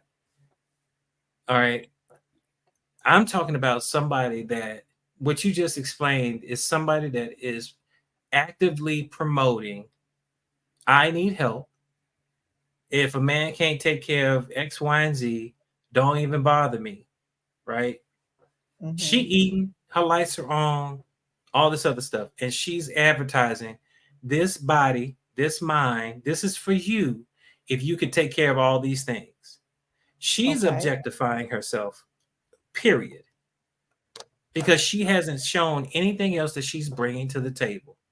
If I'm not writing a check, she invited that mentality, that control mentality man into her life. That's mutual manipulation. He gets in there. He starts doing all the stuff that she wants. He's flying her out. He's doing all this other stuff. She becomes disproportionately trusting because thank God, God has answered my prayers. And then he knocked the hell out of her. Things went left. right. What should she do? she should leave him. She should go right. If she doesn't, But therapist Michael, you gotta. Okay, so there's this whole thing of the soft woman era, and we talked about this. Y'all go check that out. Go look at the War on Black Love because those were some awesome episodes. But we talked about as women having to be so hard and independent all the time. And we want to be a little more freer. We want to be a little more transparent and open and saying, you know what? I can't do all of this. I do Right. need help. You know what I'm saying? If you are available now, we're not talking about the city girl motto or the, ice me out. Right. We're not talking about that. We're talking about just a woman just being transparent with, you know what, this load is heavy. And if you want to be with me, if this is something that you're interested in, this is what I have going on at my table. And a man Right. being like, okay, I can deal with what you got going on your table. I can add to that. And we're adding to each other. So how is it in one turn that me being vulnerable and saying, I need said help, participating in mutual manipulation? So, Nikita, if we're gonna do an overview, you have to do kind of a history lesson, right? So, when in history did women not need help in this country? Never, I guess. They've All right, always so been so some for type you of. to make the fact that you had to come forward and be vulnerable and say that is stating that you actually had a different message at some point There was an that imbalance. there Yes. was an imbalance, and that message was, I'm independent, I don't need you, man, I don't need this, that, and the third. Not by I choice. not it's a choice to say it. It's a choice to say it. I And it think that was is. and I it was I don't think that feel is. like It's it's like a just stereo. saying. No, I'm not. I'm talking about the messaging. Like there's different messages out there. Like Courtney had made a comment earlier because she's traveling, and somebody was like, "Well, where the kids?" And she was like, "Where they daddy?" Like I'm here, they're not here. And then they were like, "Well, who they with?" And she was like, "They have a father," because there's a Reagan era trope that black children don't have dads. Like, Mm-hmm. why didn't the person automatically think, "Oh, they must be with Mikhail"? That's what that is. Like, but nobody, because it's the bias, it's the unconscious bias that comes into Mhm. play. So when the message was, "I'm an independent black woman," this, that, third, that was a differentiation from, "I need a man." Now we made full circle back to, "I do need a man." You know, Okay. you have to address the first incident. It's not, in other words, if you made me used to you being independent, and I had to get used to that and still be able to fix and still be able to function in our society, still be able to have a relationship, still be able to have children. And now here in 2023, 24, y'all up, we're gonna switch it back up to the soft era, and the man is supposed to be able to correct his tone and attitude as fast as y'all made the choice to go back to soft era is a miscalculation and manipulation. And that's Okay. what it boils down to. Like you can't expect people to move at the same rate in a relationship, in a man and woman marriage or whatever. The husband and wife are not at the same place at the same time all the time. There's a Mm-hmm. change and then a correction, but you're supposed to have grace in those relationships to allow for those corrections. There has been no grace. There has been, "Where are y'all? Where's this? Why you ain't showing up to the table with that?" And I'm like, damn, in 2019, hell, you pretty much said, "I'm going down to date white men, this, that, and third." Like, we done with y'all. Now all of a sudden it's this. Like, you can't just do that to people and expect to have a peaceful transition of power, if you will. Like, Okay. Okay, but let's specifically talk about the manipulation part though, because just because the woman has the right to change her mind, okay? So just because we change oh our Lord, mind, that does not mean that we should be manipulated in by a man into a situation based on our wants and desires now. Like pretending to give us these things that we say that we want and desire. I don't feel like that is, I don't feel like what us wanting that to, like actually makes that be a manipulative thing on our side. it's not. Now, It's not. That's not what I'm lying, saying. Yeah, pretending yeah. to do it, that's the manipulation in our eyes. Like I mean, I don't understand. I get understand the example that you're giving, but the way Nikita Well, described more no, what I so. so let me back up and say this way. Like at the basic element, men tend to adjust to the market. So if you Chris Rock's one of my favorite jokes from Chris Rock was when he said that if women would date and sleep with men that lived in cardboard boxes, we would be some box living motherfuckers. Like we tend to adjust to what women want to get what we want. It's not necessarily manipulation. It is literally the mutual understanding that if I come to the table with what you say you want, you get what you want, I get what I want. That's mutual. Manipulation is where I am coming into a situation where I'm in power Mm-hmm. and I exert that power over you to do things that you would not supposed to do or normally do. That's manipulation. That's what I'm saying. You don't conflate the two. Like they're not the same thing. If we're talking about manipulation between a man and a woman or a relationship, it could be man, man, woman, woman, whatever. It is a power position. A power position has to be held. But if you just out here and we meet and you saying help me, and I'm like I got help for you.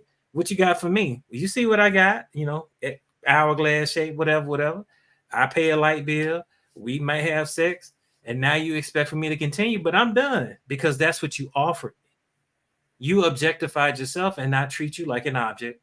Now you mad at me for treating you the way that you presented yourself to get what you wanted. And I took care of what you wanted, so I can take care of what I wanted. That is mutual manipulation. That's not a victim. And This is that's not definitely victimization. this is definitely a topic. Okay.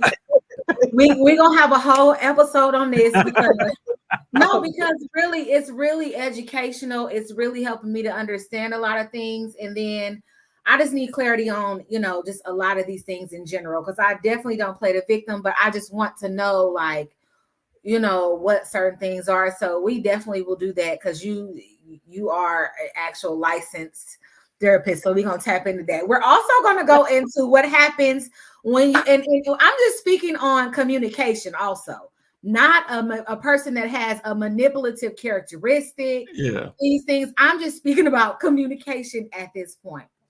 So also what might happen when you might feel that you're being manipulated, communicated to, you might develop an aggressive or a passive aggressive Mm. communication style. So aggressive communication style is when you're overbearing, you're loud, you're foreboding onto the other person, you are not concerned about the person's feelings or their perceptions of what it is you're saying. You're just very aggressive. And a lot of times when people communicate in this way, they don't get anything resolved on either end because they are communicating out of anger. They're communicating out of not getting a resolution. They're just so upset and not knowing how to properly communicate that they are being aggressive. And a lot of actually, we were speaking about the women and being in certain situations. A lot of us become passive aggressive. Okay. Passive aggressive is when you're not really using your words in aggression, but it's the actions and the things that you do, AKA being petty. You know what I'm saying? You're being passive aggressive. I'm not going to tell you that I don't want to talk to you no more. When you text me, I'm going to just leave you on red, or I'm going to do little things to communicate. If I've So always had ghosting. a right, ghosting, it letting you know that there was something instead of being assertive and letting you know there is something that you did that I was dissatisfied with or disappointed in. I'm just going to ghost you. Or in a relationship, a friendship, you do a certain thing. I call you every Wednesday, or I make your food, I make your dinner every day. But these particular times, because we're going through conflict or something that you feel that is undesirable, ain't no food, or I'm not calling you, or I'm not washing your clothes, or things that I have developed that this is what we do in our relationship. And so these things are passive aggressive. So we talked about the communication style. We talked about the attachment style. So let's talk about the different forms of conflict resolution. And all of these, as you can see that I'm talking about, they're all interchangeable. They all kind of go together and kind of marry each other in certain characteristics and aspects of different people. So one of the conflict resolution styles is a compromising conflict resolution style. This is when you meet the needs of both parties involved, and it's the decision of both parties. So just say, for instance, and I, you know, your girl gonna go to extremes just for the spiciness of it, but you know, this marriage is getting stale.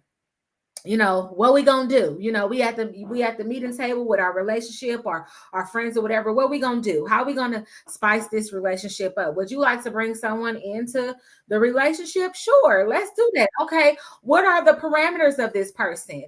You know, what are the deal breakers? What are we participating in and not participating in? And both of us together decide this together, and then this both fits the needs of both of us involved.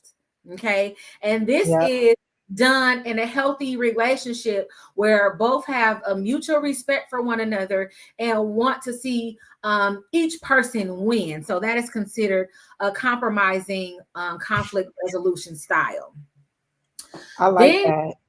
yes, I mean, and then in that conflict resolution style, once, like you said, LaDonna, earlier, what if I change my mind? We can come to the drawing board again and say, you know what, that did work for me at that time, but it's not going to work for me right now. Okay. And then then that's into the collaborative conflict resolution style. This is working together to find a solution that's going to fit both parties, much like the compromising style. However, in the compromising style, somebody might not be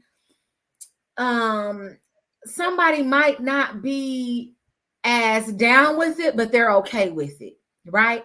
And the collaborative, if it's not okay completely with either party, then we're not doing that. Collaborative, we're coming up with these things together. And if at any moment you're uncomfortable, even in a friendship, relationship, whatever, if you're uncomfortable with this, then we're going to abandon ship and then figure out what we can collab together to make this best for both or all parties involved. Then we go into the accommodating conflict resolution style. So this is when someone puts another person's need over their own, right? This can happen, just say, for instance, if you have a friend that has, you know, certain dietary needs. I'm going to accommodate you and we're going to go eat vegan food. I don't particularly love vegan food, but I like it enough to where if that's what you need to eat and that's what you're doing, that's what we're going to do. Or a person is doing a fast. Okay, so we might not go to an eatery at all. We might go to the park or something that doesn't involve food at all so that you can be accommodated. In a relationship, you might have to work in a certain area or have certain hours. So I'm going to accommodate my schedule to make sure that I can honor and respect your request so that you can get at this moment in time what it is that you need. And the healthy part, or to keep the accommodating conflict resolution style healthy, is to have certain time frames and boundaries to this. So, okay, I'm doing this for this period of time, or, oh, we need to live in this area or with this certain lifestyle so that we can achieve this goal. But after that, then we're going to go ahead and come back to the drawing board and switch that up so that it can be accommodating either to me or both parties involved. Another conflict resolution was not a resolution, but a conflict style is, once again, an avoiding conflict resolution style. And this is where no conflict is addressed. This also goes along with the attachment style. And you just avoid it at all costs. You avoid it at your cost of your relationship. You avoid it at the cost of your own health. And a lot of these things you can also avoid within your own personal life and your relationship with yourself, i.e., I know I'm having some symptoms within my own body. I know different things are going on, but because I have this style and it is most dominant, I'm not going to the doctor. I know I have not been feeling my best for quite some time, but I'm not going to go seek any help. I know that these relationships are falling by the wayside, but I'm not going to address certain things because my fear of having conflict or addressing these things way more heavy than getting the help that I need or solving some of these issues that I'm having so that I can continue on in these relationships or a healthy lifestyle. And then one of these also, which is not a resolution style at all, but a conflict style, is competition, right? And we all know what that looks like, feels like in relationships as well as friendships. You know, you might have a friend and it's a certain level, and like I said, all of these are within balance except for the avoiding. I don't feel like you should avoid certain things, but in competition, it's fine to have a healthy level of competition. However, when it becomes to the point where I can no longer confide in you, we can no longer have open forum discussions, I can't really express certain things with you because you will take these things and, i.e., put them on your marker as goals that you need to attain or do, so that you can compete with me and be on top. That's where the competition conflict style becomes an issue. So those are the conflict resolution styles, and some of them aren't resolutions at all, but just different ways that we can see and approach conflicts. Do we have any questions or? I wanted to say that like you actually touched on something that I've been like thinking about, like going forward, especially like in my next marriage. Like I would like to have like this conversation, this whole collaborative communication that you described in the beginning, like before you get married, right? Before you decide to commit to the relationship, right? Where you both come together and you express like your desires, your wants, your needs, your expectations for the relationship, like how we're going to handle certain situations. Like let's come together. Let's like write this all out, right? All Like on a the table. combination, yeah, like something like a combination of like the 50 Shades of Grey contract with the prenup, right? So it's like, okay, Yeah. wait, no, let's come on, stay with me. I'm trying. I'm trying. Because like we need to talk about these things. Like, how often do I want to have sex? Like, am I open You to, now wait a minute. Hold on. Can I just say that's too much. That's too that's much. too much to talk about? No, that yeah. How many times we're gonna have sex is too much. That's too much. Expectations. Well, I don't mind setting expectations. Those, and I don't really Okay, call them expectations. I call them agreements.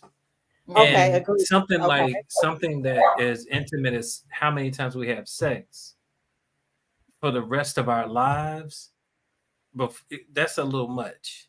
I think the concept of how to maintain intimacy is a more productive than to put Mhm. a range on sex. Like like how do we maintain intimacy if we know that where's your love language is words of affirmations.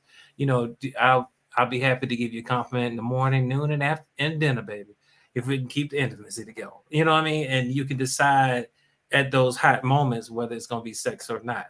But to when you put too much planning in place, that makes the relationship feel like a chore Mhm. versus Okay. something So that is like family. okay, so let me roll that back. So the Okay. conversation about expectations around sex, I think it is important to know, like, for me to understand for my partner, like, what is, um, not like we're saying, okay, we're going to put this on the schedule, but like, what is, like, what do you desire? Like, is every day good for you? Is it once a week good? You know what I'm saying? Like Well, I setting mean, those are you abstinent until you get married again? we're just I just No, use no, no. that as I'm saying like that. This is to general. This is a general conversation. Like your partner's sexual ability at this adult age, to be honest, more people are trying out their partner's sexual capabilities before they get married or even get into a committed relationship. That has been mm-hmm, established. Now, if you want to say, what are you into sexually, and then you find yeah, that, oh well, she's actually bisexual, and I don't know if I'm cool with competing with another woman. Like that's something that you discuss early on in a relationship. Mhm. People, the things that I've discovered people talk about later in a marriage is whether we should open the door to the possibility of having open relationships. Like mm-hmm, that's something that's discussed later. But typically you meet the relationship where it is. If y'all pop in every day, y'all pop in every day. If y'all are not popping every day, I don't think it's reasonable for the guy to be like, yeah, I expect to have sex every day when we get married, even though we only having sex once a week now. Like, well, yeah, I think again, this is like a yeah. conversation agreement. Like this is not like one person saying, demanding anything. It's a collaborative communication, right? And it's but laying out your expectations in the beginning. And I think that it should be like a renewable contract, like we check And in. every so often, once a year, or is this working for you, or how do you feel about this, or we've been Yeah. having issues with this. What's going on with that? I see what you're saying. Yeah, I can rock with checkpoints. The yeah, areas that I found that has been, at least what the studies show, that couples need to discuss is spirituality, hmm, family, and finances. finance, Mhm. exactly. Those are the three areas that can make and break a long-term relationship.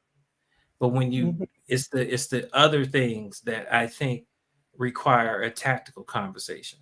So sex is more tactical. Like hmm, you may or may not be having it, right? And if you're not having it, it's indicator that something might be wrong. So let's have a sit down and talk about what's going on. If you telling me, if the woman is telling the guy that, I'm just not into sex right now, maybe I'm going through some changes right now, I need to go, as long as you are active and communicating what you're doing, I don't know of an unreasonable man. You know what I mean? That won't be like, well, my girl got some problems. She's going to see her gynecologist, and we're gonna check her hormone levels. She's gonna talk to the endocrinologist, see what hormones are going on in her body. Because you guys have like estrogen, but testosterone is what makes you sexually active. It's not estrogen. So, how much testosterone does she have in her body versus when she was in her 20s? That number goes down just like it goes down in us. So exactly. And that's that something you all should feel comfortable talking to us talking about. about, Like, that's right. those changes are happening within your body. And now, your ability to, perform is like Hmm. these are conversations that people don't have that we should, Right. especially if when we're coming together in a marriage, right? Mhm. Because um I just feel like for some reason, and I can speak on this because I have been married and divorced. It's like you have a lot of these conversations after the fact, especially when it comes to like finances, like it's like all these expectations weren't met, and now you're writing them down after the fact. Yeah. But had you had those conversations up front, okay, how are we going to do? How are we going to handle, bank accounts? Are we going to have a joint account? Are we going to do this? Who's going to be, in case I, you know, decide to stay home once we start rearing children? Like, who's going to be the provide? These things we never talk about. We just kind of like assume we have our own expectations. We don't communicate it to our partner until it's an issue, until Right. it's like, hey, yeah, like what do you mean we're not sharing accounts? Or what do you mean like I can't have your password to your Facebook? You know what I'm saying? It's like it's just stuff that just comes up that I feel like could really be handled in the conversation beforehand. Yeah, And I yeah, don't disagree with that at all. yeah, I don't disagree with that. Communication is definitely, out of all the things I listed, communication is a killer, or mhm. lack thereof. I mean, it's That's key. even, Yeah. yeah, it's key because here's the question that Ooh wee. Ooh she's wee. using it too much. You Um, done burnt yourself out, boy. now she got to get rejuvenated. You said I'm it. TMI, TMI, TMI. What's I too think, much? Like, who's the well, target? I think it's That's a the whole part. nother topic too, because It is a insect whole nother toys is topic, unnatural. So to ask your spouse to keep up with that and you're desensitized right? You got is a unsafe. robot, and robot don't stop. What I will say is, I don't know that we have acknowledged the fact that we're talking about people having skills that they've never seen modeled before. Mm-hmm. Mm-hmm. If Mhm. everything in life that we do is learned, who taught us to have these conversations? And what are you doing to shore up those skills so that you can have a productive conversation? And to me, that's what's really killing that's what's really killing the couples, is that they come into it with basic skills and then expect your partner to have advanced skills. And when Mm-hmm. that partner doesn't have the advanced skills, then you want to cut and run. You dig what I'm saying? Like, it's, Mhm. yes, they may not be good at finances, but it's not their fault. They were born and they had access to this, and this is what they learned. But are they capable of learning other skills? Yes, they suck in the bed, but that's because they didn't have good partners growing up. Can they learn better? Can they learn? Are you that partner that's willing to have grace to teach them? That's where we're Mhm. failing. We don't have patience. And if you remember my slide about emotional intelligence, a lack of patience is emotional unintelligence. Just Mhm. because women have more understanding of their emotions does not mean they have a good understanding of how to use them properly and not be destructive in relationship. Just like men not having understanding of their skills is just as damaging. We got a lot of skills on both sides that we need to show up instead of pointing fingers at one another. Mm-hmm. Yeah, absolutely. LaDonna, do me a favor and pull up that slide that you have. I'm gonna wrap this last little bit up that I was gonna speak about. And Michael definitely, talked about that and kind of was a great segue into this. So what do? Right? We see that these are issues. We discuss, the individual impact on being mindful of our mental health. We discuss different forms of our communication, our conflict resolution, and our attachment styles in relationships. So, what do and how do we clean this up, right? And so, I think one of the main things is to focus on your activity and your diet. And the only reason why I said that, and it's crazy, Michael, that you said that, because I didn't even know that some of these things were directly related to gut health, right? Mhm. And so, if Mm. you're putting these things in your body, if you're not having a system to where you're regulating properly, to where your colon is impacted and things of this nature, you can't even process a lot of these chemicals properly, or do things as you should, because you're not healthy on the inside, which in turn you're having an overstimulation of some chemicals more than others. So that's one Mm. thing I would suggest, that people go ahead and get their blood tested, so that you can see, what's been going on with your body, what is lacking, and what is, what you need to help improve your health. And then something that I do also is, a lot of people are trendy, they're into fads and things of that nature. I would practice eat right for your blood type. A lot of people do things based on veganism or being a vegetarian, different things, because they're trendy and they see it often. But is that what's going to allow your body to operate at its optimal potential, right? Mm. So first and foremost, fasting, getting a clean slate, getting a colonic or some type of detox to help you eliminate, to kind of have a clean, fresh start, and then eating right for your blood type, putting things in your body that help you vibrate at your highest level. And that's something that I also wanted to touch on too, as one of the solutions, right? When you do these things, so far as taking care of yourself, making sure that you're vibing on a higher level, you naturally align or fall off with certain people, places, and things, right? Mhm. So that's just like a person, you've been in this relationship, you guys eat all different kind of things, you practice all different kind of lifestyles and doing whatever. One person in a relationship decides, you know what, I'm going to take better care of myself, I'm going to eat whole foods, or I'm going to participate in this lifestyle change. Now, as you're doing this, you're vibing higher than the person that you were participating in certain things with initially, right? So now you guys are having conflicts. You guys are not understanding each other as much as you used to, because our vibes are totally different. Our frequency is totally different. I'm vibing higher than you. I might be getting up early, falling into my circadian rhythm and doing things that are best for my life. And you are kind of following the things that we were doing before, which is going to negatively impact our connection in the relationship. So I think that it's important that individually and collectively, you guys are able to some type of way decide, okay, as a friendship, a collective group, we are able to just do things to allow ourselves to vibe higher together. And then that's also eliminating addictions.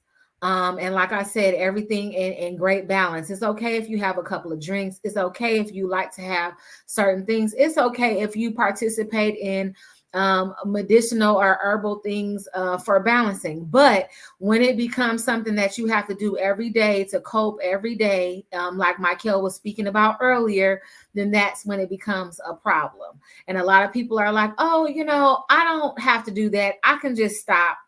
But when faced with actually stopping cold turkey, your response is that one of an addict. Why I can't do this, or why I can't, because you are addicted to the feeling that it gives you of the coping. Yeah.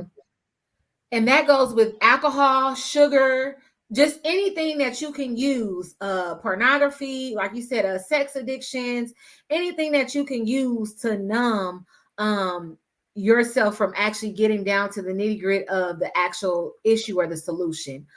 Also, Michael did speak about journaling, and I'm going to go over LaDonna's list and kind of touch on all of these things. Oh, it's on here too. Journaling and reflection time. That's very important, because if you don't allow yourself to have that, you cannot even begin to delve into who you are, unless you go get counseling, but who you are. And I'm gonna tell you to get a journal anyway. okay. Look, you said to get a journal, right? So you have to get that in order to just dissect and break down who you are. How did this develop? How was your upbringing? And a lot of these things that you have to really discuss in your journal or break down or write about in your journal, they might be hard.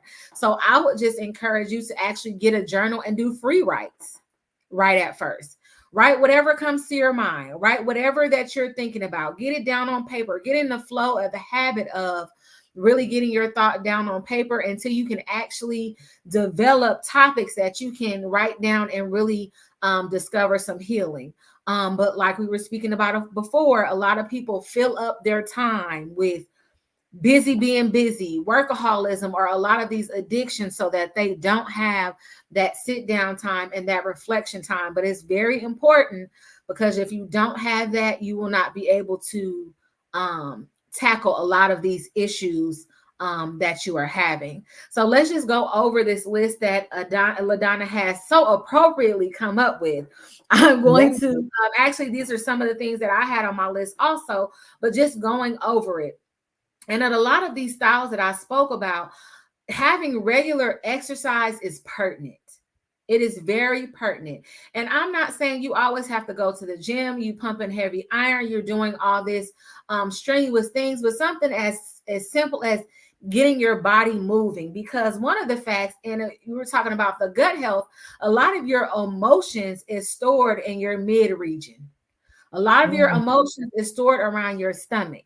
So a lot of people that have issues on getting that mid region down, or making sure that they are able to trim that waistline, is because they're not dealing with a lot of their emotions, and they're not moving the energy around in their body. So via yoga, via walking, doing things like that. And even like you said, if you love going to the gym, awesome, do those things to get off extra emotions, and get those emotions moving within your body.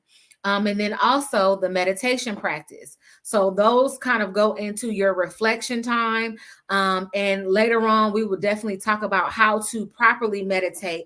But just even to find time to hear your own self just think, or not think at all. Just being still enough to have a check-in with yourself. And so what I like to do, and I normally do this in the morning and before I go to bed every night, is I really just look over my whole body mentally. So I would close my eyes, and in each region of my body, and I usually use the chakras. And we can also talk about that later, but I use the chakras. How am I feeling in my core? If you don't know the chakras, how am I feeling in my legs? How do my feet feel? How do my legs feel? How do my stomach feel? And just work your way all the way up. And this is something that you can do to kind of help you in the beginning stages of learning how to meditate, and learning how to prioritize that quiet time with yourself, so that you can start to develop some meditation practices, so you can even journal. Because sometimes when you can't be still enough to even meditate, it's hard for you to even write things down and to journal. Social support system. So Miguel was talking about how he had an issue with this. However, I feel like it's good, because it's good, not the day ones, but finding other people that are like-minded and agree with the things that you like to do. So if you love to paint, get into a painting group. I would find that something as like meetups. These are groups that you can find people that resonate with the things that you like to do. You can find support groups this way.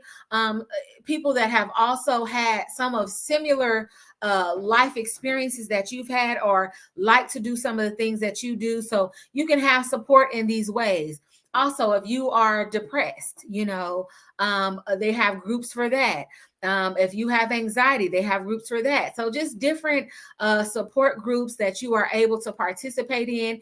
If you don't have that immediate social friend group, because a lot of those, like Michael was saying earlier, a lot of those day ones, if they are day ones, a lot of them have helped you develop these coping mechanisms that are unhealthy. And then a lot of you guys trauma bond together.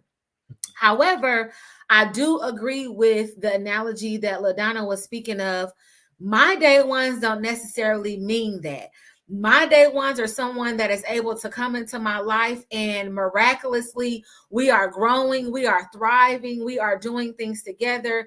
And just in participating in these forums and in these podcasts, within these last couple of months, I have developed some new day ones. So I do, get what you're saying so far as that, Michael. But just finding those day ones that are going to hold you accountable, that help you to grow, and that want to see you succeed and push forward, and likewise. And if any relationship is not allowing you to do that, then that is time to reevaluate the relationship and discontinue said relationship.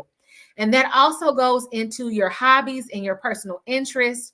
All of these can be lumped together with the social support systems, and just making sure that you enjoy. Life is not just to be burdensome. Life is just not to be suffering, or always to have to do things that you don't necessarily want to do, but find those things that bring you joy. Whether it is, sometimes I just sit in color. It's relaxing to me, or watching different things on TV. detaching from social media and different things like that. It's not a hobby, but that is one of the things that I like to do to just make sure that I'm not ingesting too much of the I think Mikhail called it the latent issues or the latent things of the world that I cannot control. So just doing these things, and then kind of also touching back on the eating things, eating high vibrational foods, things that don't bog you down, being mindful of the things that you put in your body and in your mouth. And when you do this, does this make me feel well? Even if it might be something that society might consider to be healthy for you, does it make you feel well? When you do the thing, or you eat a certain things or drink a certain thing, does it make you feel well? Because a lot of those things can help you to spiral. But all of these things and all of these things that we spoke about, and some of these self-help and self-care tips, everything in balance. Everything in balance. As long as we are doing these things in balance, and even the communication that we spoke about, and all of these things, as long as we are doing these things in balance and having regular check-ins with each other, friendships, romantic relationships, and likewise, I feel like we will have everything that we need to have mindful relationships. Well said.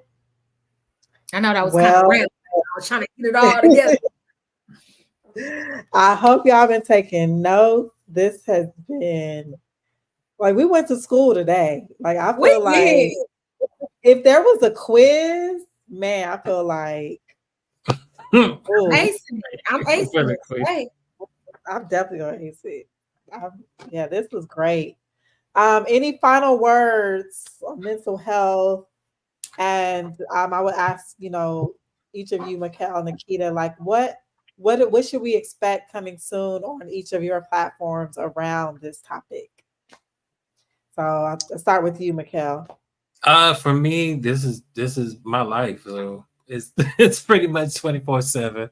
On whatever platform you find me on.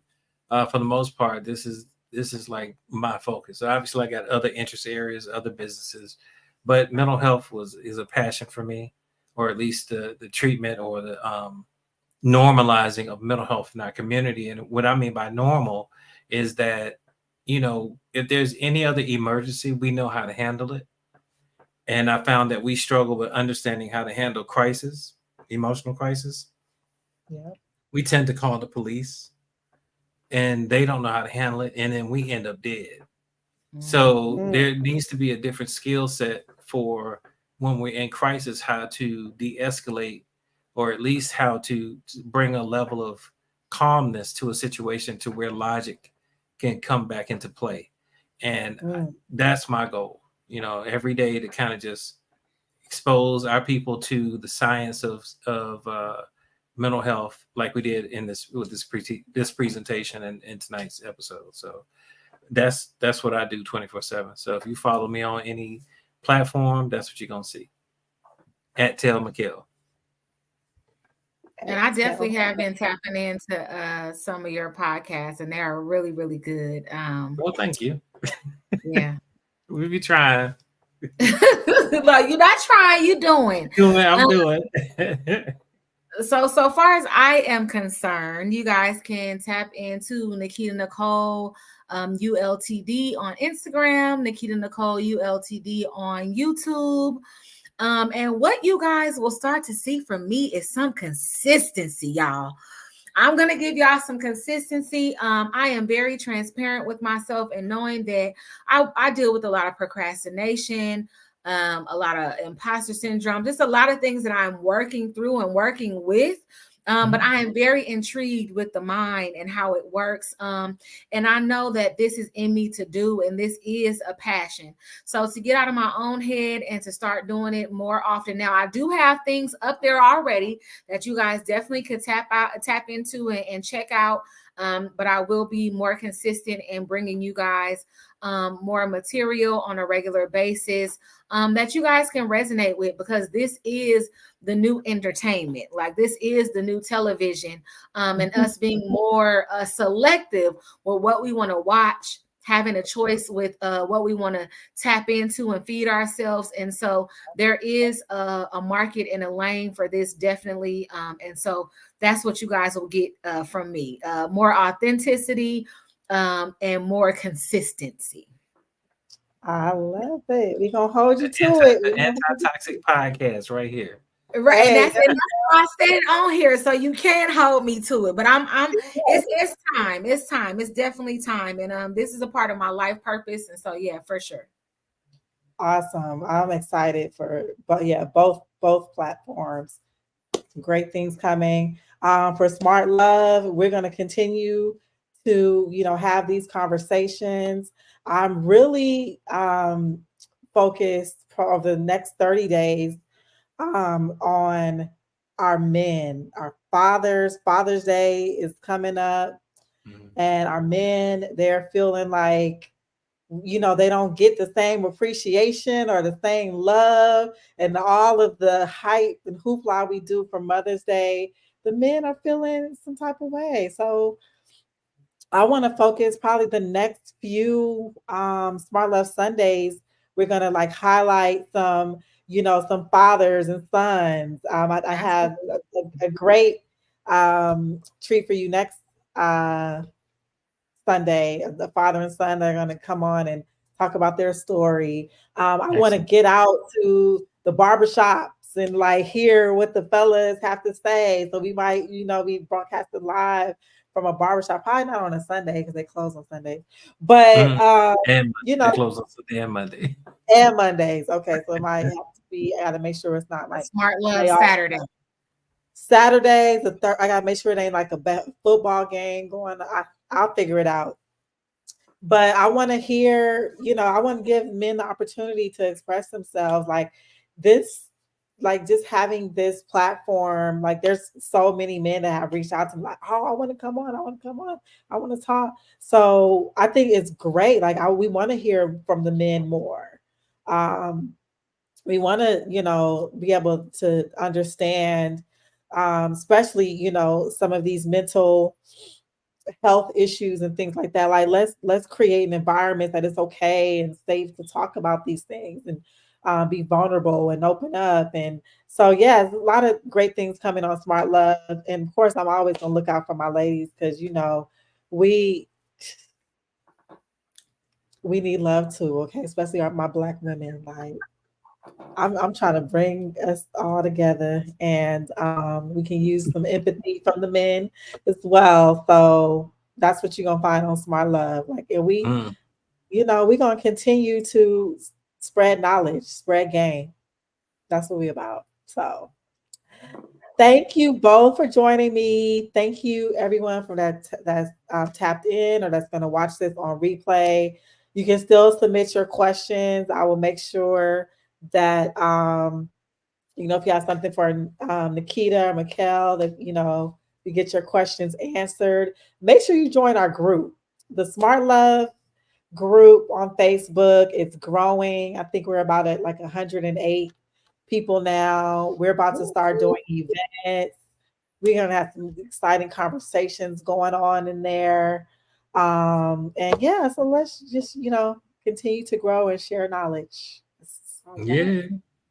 Awesome. Thank you for having me. Thank y'all. This was very informative. I loved it.